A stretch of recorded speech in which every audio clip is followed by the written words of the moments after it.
श्रीगुरुभ्यो नमः। हरि ओम्। आपादमौलिपर्यन्तं गुरूणाम् आकृतिं स्मरेत् तेन विघ्नाः प्रणश्यन्ति सिद्ध्यन्ति च मनोरथाः। अस्मद्गुरुसमारम्भां टीकाकृत्पादमध्यमां श्रीमदाचार्यपर्यन्तां वन्दे गुरुपरम्परां। वेदव्यासगुणावास विद्याधीशसतां वश मां निराशं गतक्लेशं कुर्वनाशं हरीशम्। कृष्णाय वासुदेवाय हरये परमात्मने प्रणतक्लेशनाशाय गोविन्दाय नमो नमः। लक्ष्मीनारायणं नत्वा पूर्णबोधान् कुर्वन्नपि कुर्मः श्रीकृष्णगीतायाः भाष्यात्युक्तार्थसङ्ग्रहम्। धर्मक्षेत्रे कुरुक्षेत्रे समवेतायुत्सवः मामकाः पाण्डवाश्चैव किमकुर्वत सञ्जय। अशोच्यानर्वशोचस्त्वं प्रज्ञावादांश्च भाषसे गतासून् अगतासूंश्च नानुशोचन्ति पण्डिताः। श्रीगुरुभ्यो नमः। ಕೆಲವೊಂದು ವಿಷಯಗಳನ್ನ ಇದನ್ನು ಮಾಡ್ರಿ ಅಂತ ಯಾರಾದ್ರೂ ಹೇಳಿದ್ರೆ ಕೇಳಲಿಕ್ಕೆ ಅದು ಚೆನ್ನಾಗಿರುತ್ತೆ. ಆದ್ರೆ ಅದನ್ನು ಮಾಡಕ್ಕೆ ಅಂತ ನಾವು ಹೊರಟಾಗ ಇದು ಇಂಪ್ರಾಕ್ಟಿಕಲ್ಲು ಅಥವಾ ನಮ್ಮಿಂದ ಆಗಲ್ವೇನೋ ಹೀಗೆಲ್ಲ ನಮಗೆ ಸಂದೇಹಗಳೆಲ್ಲ ಬರಲಿಕ್ಕೆ ಪ್ರಾರಂಭ ಆಗುತ್ತೆ. ಆ ಸಮಯದಲ್ಲಿ ನಾವು ಯಾವ ರೀತಿಯಾಗಿ ನಿರ್ಣಯವನ್ನು ತಗೊಳ್ಬೇಕು. ಕೆಲಸ ಸಾತ್ವಿಕವಾದದ್ದು, ಒಳ್ಳೆಯದೇ. ಪ್ರಾಚೀನರು ಅದನ್ನು ಮಾಡಿ ಸಾಧನೆಯನ್ನು ಮಾಡಿ ಫಲ ಕಂಡಿದ್ದಾರೆ. ಆದ್ರೆ ಅದೇ ಕೆಲಸವನ್ನ ನಮಗೆ ಮಾಡ್ರಿ ಅಂತ ಹೇಳಿದಾಗ ನಮಗದು ಮಾಡಕ್ ಆಗ್ತಾ ಇಲ್ಲ. ದಾರಿಯನ್ನೆಲ್ಲ ಹೇಳಾಗಿದೆ. ಆ ಸಮಯದಲ್ಲಿ ನಾವು ಯಾವ ರೀತಿ ಯೋಚನೆ ಮಾಡಬೇಕು ಇದನ್ನ ಕೃಷ್ಣ ಪರಮಾತ್ಮ ಹಂತ ಹಂತವಾಗಿ ತಿಳಿಸ್ತಾ ಬಂದ. ಎಲ್ಲರಿಗೂ ಅವಶ್ಯಕವಾದದ್ದು ಮೋಕ್ಷ ಬೇಕು ಅಂತಂದ್ರೆ ಅಪರೋಕ್ಷ ಜ್ಞಾನ. ಅದನ್ನ ಸಾಧಿಸುವ ಮಾರ್ಗವನ್ನ ನಾನು ನಿಮಗೆ ಉಪದೇಶ ಮಾಡ್ತೀನಿ ಅರ್ಜುನ ಅಂತ ಜಗತ್ತಿಗೆ ಅವನ ಮೂಲಕ ಹೇಳಿದ್ದು ಸಾಧನ ಅಂತ ಹೇಳಿ ನಿಷ್ಕಾಮ ಕರ್ಮ ಯೋಗ. ಅದನ್ನ ಮಾಡದ ಇದ್ದಾಗ ನಿನಗೆ ಅದು ಒಲಿಯುತ್ತೆ. ಎಲ್ಲಿ ತನಕ ಮಾಡಬೇಕು? ಮನಸ್ಸಿನ ಸ್ವಚ್ಛತೆ ಬರಬೇಕು. ಆ ನಂತರದಲ್ಲಿ ಸ್ವಚ್ಛವಾದ ಮನಸ್ಸಿನಲ್ಲಿ ಶ್ರವಣಾದಿಗಳನ್ನು ನೀನು ಮಾಡಬೇಕು. ಆವಾಗ ನಿನಗೇನಾಗತ್ತೆ? ಒಂದಲ್ಲ ಒಂದು ಕಾಲದಲ್ಲಿ ಮನಸ್ಸೆಲ್ಲವೂ ಸ್ವಚ್ಛವಾಗಿ ಆ ನಿಷ್ಕಾಮ ಕರ್ಮ ಯೋಗದ ಪ್ರಭಾವದಿಂದ ಒಳಗಿರುವ ಜ್ಞಾನ ಫಲಿಸುತ್ತೆ. ಅಪರೋಕ್ಷ ಜ್ಞಾನ ನಿನಗೆ ಒದಗುತ್ತೆ. ಇದು ಎಲ್ಲರಿಗೂ ಕೂಡ ಏನು ಇವತ್ತು ನೆನ್ನೆ ಬಂದದ್ದಲ್ಲ. ಅನೇಕ ಶತಶತಮಾನಗಳೇ, ಯಾಕೆ ಸಹಸ್ರಮಾನಗಳೇ ಆಯಿತು ಭಗವದ್ಗೀತೆ ಬಂದು. ಹಾಗಿದ್ರು ಯಾಕೆ ಜನ ಈ ಅಪರೋಕ್ಷ ಜ್ಞಾನಕ್ಕೆ ಪ್ರಯತ್ನ ಪಡ್ತಾ ಇಲ್ಲ? ಗೊತ್ತಿದೆ, ಅಪರೋಕ್ಷ ಜ್ಞಾನದಿಂದ ಎಲ್ಲವೂ ಕೂಡ ಪ್ರಾಪ್ತವಾಗುತ್ತೆ. ದಿನ ಹೇಳ್ತೀವಿ, ಸರ್ವೇಪಿ ಪುರುಷಾರ್ಥ ಸ್ಯುಃ ಜ್ಞಾನಾದೇವ ನ ಸಂಶಯ. ಜ್ಞಾನಾದೇವ, ಅಪರೋಕ್ಷ ಜ್ಞಾನಾದೇವ ಸರ್ವೇಪಿ ಪುರುಷಾರ್ಥಾಃ ಸ್ಯುಃ. ಎಲ್ಲಾ ಪುರುಷಾರ್ಥವೂ ಕೂಡ ನಿಮಗೆ ಪ್ರಾಪ್ತವಾಗುತ್ತೆ. ಎಲ್ಲ ಗೊತ್ತಿದೆ, ಯಾಕೆ ಮಾಡ್ತಾ ಇಲ್ಲ? ಸ್ವಯಂ ಈ ಪ್ರಶ್ನೆಯನ್ನ ಹಾಕೊಳ್ಳೋರು ಮಂತ್ರಾಲಯ ಪ್ರಭುಗಳು. ಅವರಿಂದ ಒಂದು ಮಾತು ಚೆನ್ನಾಗಂತಾರೆ, ಕೃಷ್ಣ ಇಷ್ಟು ಚೆನ್ನಾಗಿ ಅಪರೋಕ್ಷ ಜ್ಞಾನ ಪಡೆಯಪ್ಪ, ಈ ದಾರಿಯಲ್ಲಿ ಹೋಗ್ರಪ್ಪ ಅಂತ ಹೇಳಿದ್ರು ಕೂಡ ಯಾಕೆ ಜನ ಹೋಗ್ತಾ ಇಲ್ಲ? ಅದು ಬಿಟ್ಟು ಮನಸ್ಸಿನಲ್ಲಿರುವ ಕಾಮನೆಯನ್ನ ಪೂರ್ಣ ಮಾಡ್ಕೊಳ್ಳಕ್ಕೆ ತಿರುಗುತ್ತಾ ಇದ್ದಾರೆ. ಹೇಗೆ ತಿರುಗ್ತಿದ್ದಾರೆ ಗೊತ್ತೇನೋ? ತಲೆ ಮೇಲೆ ಬೆಂಕಿ ಬಿದ್ದವ್ರ ಥರ ತಿರುಗ್ತಾ ಇದ್ದಾರೆ. ಊರು ತಿರುಗ್ತಾರೆ. ಕಾರಣ ಆ ತಲೆ ಮೇಲೆ ಬಿದ್ದಿರೋ ಬೆಂಕಿ ಆರಿಸ್ಕೊಳ್ಳಕ್ಕೆ. ಯಾವುದದ ಆ ಬೆಂಕಿ? ವಿಷಯ ವಾಸನ ಅನ್ನೋ ಬೆಂಕಿ. ಮತ್ತೆ ಗೊತ್ತಿಲ್ಲದೆ ಅದೆಲ್ಲ ಮಾಡ್ತಿಲ್ಲ, ಅವನಿಗೆಲ್ಲ ಗೊತ್ತಿದ್ದೇ ಮಾಡ್ತಾ ಇದ್ದಾನೆ. ಏನಪ್ಪ ಇಷ್ಟು ದಿನ ನನಗೆ ಗೊತ್ತಿರ್ಲಿಲ್ಲಪ್ಪ ಅದಕ್ಕೆ ಮಾಡ್ತಿದ್ದೆ ಅಂತ ಒಂದು ಹಾಡು. ಹೀಗ್ಯಾಕೆ ಆಗ್ತಾ ಇದೆ? ನೀನು ಹೇಳ್ತಾ ಇರೋ ಅಪರೋಕ್ಷ ಜ್ಞಾನ ಸರ್ವ ಪುರುಷಾರ್ಥ ಪ್ರಧಾನ ಅಂತ ಗೊತ್ತಿದ್ರು, ಅದಕ್ಕೆ ಸಾಧನೆಯಿಂದ ಹೇಳಿದ್ರು, ಜನ ಯಾಕೆ ಅದಕ್ಕೋಸ್ಕರ ಪ್ರವೃತ್ತಿ ಮಾಡ್ತಾ ಇಲ್ಲ? ಈ ಪ್ರಶ್ನೆಗೆ ಕೃಷ್ಣ ಪರಮಾತ್ಮನೇ ಉತ್ತರವನ್ನು ಕೊಡ್ತಾ ಇದ್ದಾನೆ. ಅರ್ಜುನ, ನೀನು ಹೇಳಿದ್ದೆಲ್ಲ ಸರಿ ಇದೆ, ನಾನು ಹೇಳಿದ ಮಾರ್ಗ ಕೇಳಿದ ಮಾತ್ರಕ್ಕೆ ಅನುಷ್ಠಾನ ಮಾಡೋದು ಅಂತ ಆಗಲ್ಲ. ಅವನು ಸಾಧನೆ ಮಾಡಿ ಈ ಅಪರೋಕ್ಷ ಜ್ಞಾನ ಪಡೆದ್ರೆ ಫಲ ಅಂತೂ ನಿಶ್ಚಿತನೇ. ಆದರೆ ಈ ಅಪರೋಕ್ಷ ಜ್ಞಾನವನ್ನು ಪಡಿಬೇಕಾದ್ರೆ ಒಂದು ಅವನಲ್ಲಿ ಚೆನ್ನಾಗಿರಬೇಕು. ಯಾವುದು? ಇಂದ್ರಿಯ ನಿಗ್ರಹ. ಅದು ಯಾತಕ್ಕೆ ಅಂತ ಕಾರ್ಯಕಾರಣ ಭಾವ ಬಹಳ ಚೆನ್ನಾಗಿ ತಿಳಿಸ್ಕೊಡ್ತಾರೆ. ಮನಸ್ಸಿನಲ್ಲಿ ಏನು ನಮಗೆ ಅನಾದಿ ಕಾಲದಿಂದ ವಿಷಯಗಳು ಹತ್ತುಕೊಂಡಿರುತ್ತೋ ಅದನ್ನು ಬಿಡಿಸಕ್ಕೆ ಅಂತ ಹೇಳಿ ನಾವು ನಿಷ್ಕಾಮ ಕರ್ಮವನ್ನು ಮಾಡೋದು. ಒಂದು ಕೈಯಿಂದ ನಿಷ್ಕಾಮ ಕರ್ಮವನ್ನು ಮಾಡಿ ಇರೋದನ್ನ ಕಿಚ್ಚಾಕಿ, ಅದೇ ಇಂದ್ರಿಯಗಳಿಂದ ಪುನಃ ಆ ಮನಸ್ಸಿಗೆ ವಿಷಯಗಳನ್ನು ಹಚ್ಚಿ ಹಚ್ಚಿ ಇಡ್ತಾರೆ. ಏನು ಪ್ರಯೋಜನ? ಅಂದ್ರೆ ಎರಡೂ ಸೇರಬೇಕು. ನಿಷ್ಕಾಮ ಕರ್ಮ ಮಾಡುವುದರ ಜೊತೆ ಆ ಇಂದ್ರಿಯ ನಿಗ್ರಹನೂ ಸೇರಿದಾಗ ನಿಷ್ಕಾಮ ಕರ್ಮದಿಂದ ಸ್ವಚ್ಛತೆ ಆಗತ್ತೆ. ಇಂದ್ರಿಯ ನಿಗ್ರಹದಿಂದ ಪುನಃ ಹೊಸ ವಿಷಯಗಳು ಬಂದು ಮನಸ್ಸಿಗೆ ಅಂಟಲ್ಲ. ಆವಾಗ ನಿನಗೆ ಏನಾಗತ್ತೆ? ಅಪರೋಕ್ಷ ಜ್ಞಾನ ಪಡಿಬಹುದು. ನಿಷ್ಕಾಮ ಕರ್ಮ ಪ್ರಾಯ ಎಲ್ಲರೂ ಮಾಡ್ಬಿಡಬಹುದು, ನಮ್ಗೇನು ಬೇಡಪ್ಪ ಅಂತ ಹೇಳಿ ಮಾಡ್ಬಿಡಬಹುದು. ಆದರೆ ಒಂದು ಕೈಯಿಂದ ಅವನು ಇದನ್ನು ಮಾಡ್ತಾ ಇರ್ತಾನೆ, ಇನ್ನೊಂದು ಕಡೆಯಿಂದ ಇವತ್ತು ಹೆಂಗೂ ಮುಗೀತು, ಹನುಮಂತ ನಾಳೆ ಹೋಗಿ ಸಿನಿಮಾ ನೋಡೋಣ ಅಂತ ಹೋಗ್ಬೋದು. ನಿಷ್ಕಾಮ ಕರ್ಮ ಮಾಡಕ್ಕೆ ಹೇಳಿದ್ರಲ್ಲಿ ನಾವು ಮಾಡಿದ್ದೀವಿ, ಮುಗೀತು. ನಿಷ್ಕಾಮ ಕರ್ಮ ಮಾಡಕ್ಕೆ ಹೇಳಿದ್ರಿ, ಮಾಡಿದ್ರಿ, ಮುಗಿದೋಯ್ತು. ಹೀಗಾಗೋದಿಲ್ಲ. ಅದು ಫಲಿಸ್ಬೇಕಂದ್ರೆ ಅದರ ಉದ್ದೇಶ ಈಡೇರಬೇಕು. ಉದ್ದೇಶ ಈಡೇರೋದು ಮನಸ್ಸಿಗೆ ವಿಷಯ ಹತ್ತದೇ ಇದ್ದಾಗ. ಅದಕ್ಕೆ ಬೇಕಾದ ಇನ್ನೊಂದು ಸಾಧನೆ ಇದೆ, ಅದನ್ನೇ ಇಂದ್ರಿಯ ನಿಗ್ರಹ ಅಂತ ಕರೀತಾರೆ. ಒಂದು ವೇಳೆ ನಾವು ಇಂದ್ರಿಯ ನಿಗ್ರಹ ಮಾಡಲಿಲ್ಲ ಅಂತಂದ್ರೆ ಮಾಡಿದೆಲ್ಲ ವ್ಯವಸ್ಥೆ. ಆದ್ರೆ ಈ ಮನುಷ್ಯ ಇಂದ್ರಿಯ ನಿಗ್ರಹ ಮಾಡ್ಲಿಕ್ಕೆ ಒಲ್ಲ. ಆದ್ದರಿಂದ ಇದೇನು ಇಂಪ್ರಾಕ್ಟಿಕಲ್ ಅಲ್ಲ ನಾನು ಹೇಳ್ತಾ ಇರೋ ಸಾಧನೆ. ನಮ್ಮ ಆಲಸ್ಯವನ್ನ ಇಂಪ್ರಾಕ್ಟಿಕಲ್ ಅಂತ ಶಬ್ದದಿಂದ ಕರಿತೇವೆ ಹೊರತು ಪ್ರಯತ್ನ ಪಟ್ಟರೆ ಇವೆಲ್ಲವೂ ಸಾಧ್ಯ. ಎಷ್ಟು ಕಷ್ಟಪಡ್ತಾರೆ ಮನುಷ್ಯರು. ಪ್ರಯೋಜನ ಒಂದು ವೇಳೆ ಪ್ರಾಮಾಣಿಕವಾಗಿದೆ ಅಂತ ತನ್ನ ಮನಸ್ಸಿಗೆ ಅನಿಸಿದ್ರೆ, ನಾನೇನಾದ್ರೂ ಕೂಡ ಬೆಳಗಿನ ಜಾವ 3 ಗಂಟೆಗೆ ಎದ್ದು ಆಫೀಸಿಗೆ 5 ಗಂಟೆಗೆ ರೀಚ್ ಆದ್ರೆ ತಿಂಗಳ 9ಗೆ ನನಗೆ ಇಷ್ಟು ದುಡ್ಡು ಬರುತ್ತೆ, ಕನ್ಫರ್ಮ್ ಇದೆ ಅವನಿಗೆ. ಫಲದ ನಿಶ್ಚಯ ಇದೆ, ಫಲ ಕೊಡುವ ಬಾಸಿನ ಬಗ್ಗೆ ಪ್ರಾಮಾಣಿಕತೆ ಇದೆ. ಅದೆಲ್ಲ ಇದ್ದದಕ್ಕೆ ಏನ್ ಮಾಡ್ತಾನೆ? ಎದ್ದೋ ಬಿದ್ದೋ ಅಂತ ಹೇಳಿ ಓಡ್ತಾನೆ. ಕಷ್ಟ ಇಲ್ವಾ? ಕಷ್ಟ ಇದೆ, ಪಡ್ತಾನೆ. ಯಾಕೆ ಪಡ್ತಾನೆ? ನಿಶ್ಚಯ ಇದೆ ಅವನಿಗೆ.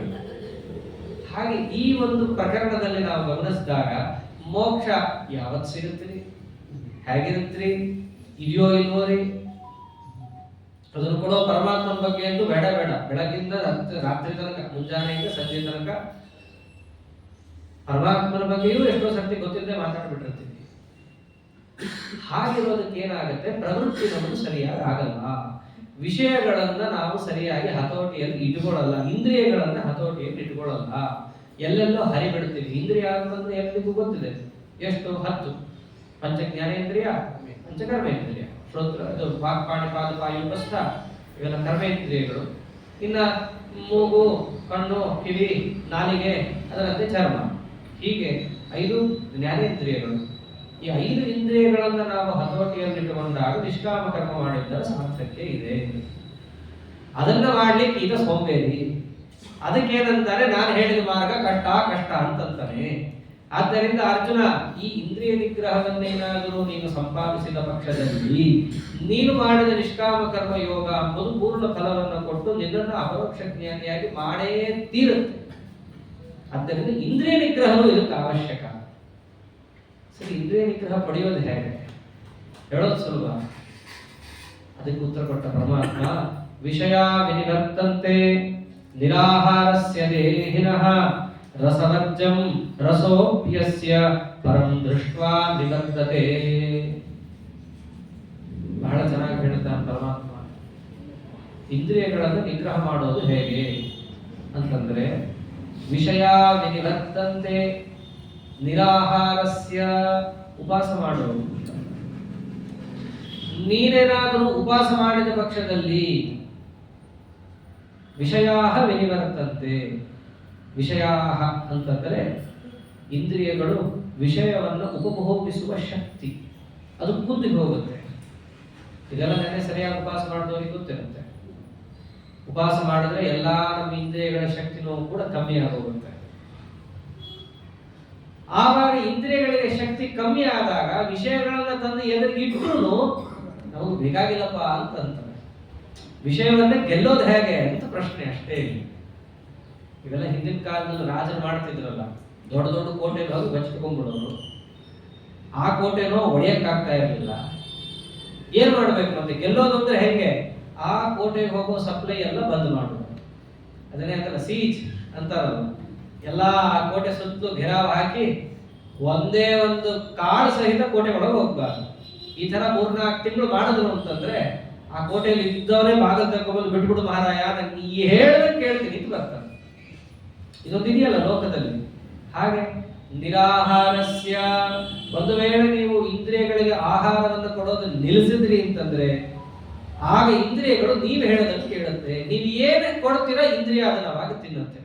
ಉಪವಾಸ ಚಂದ ಮಾಡಿದಾಗ, ಅದು ಒಂದೇ ಏಕಾದಶಿ ಅಲ್ಲ 2 ಏಕಾದಶಿ ಮಾಡಿದಾಗ ಒಂದು ಗಂಜಿ ಕೊಟ್ಟರು ಸಾಕಪ್ಪ, ಬಹಳ ಆನಂದ ಅನಿಸ್ಬಿಡುತ್ತೆ.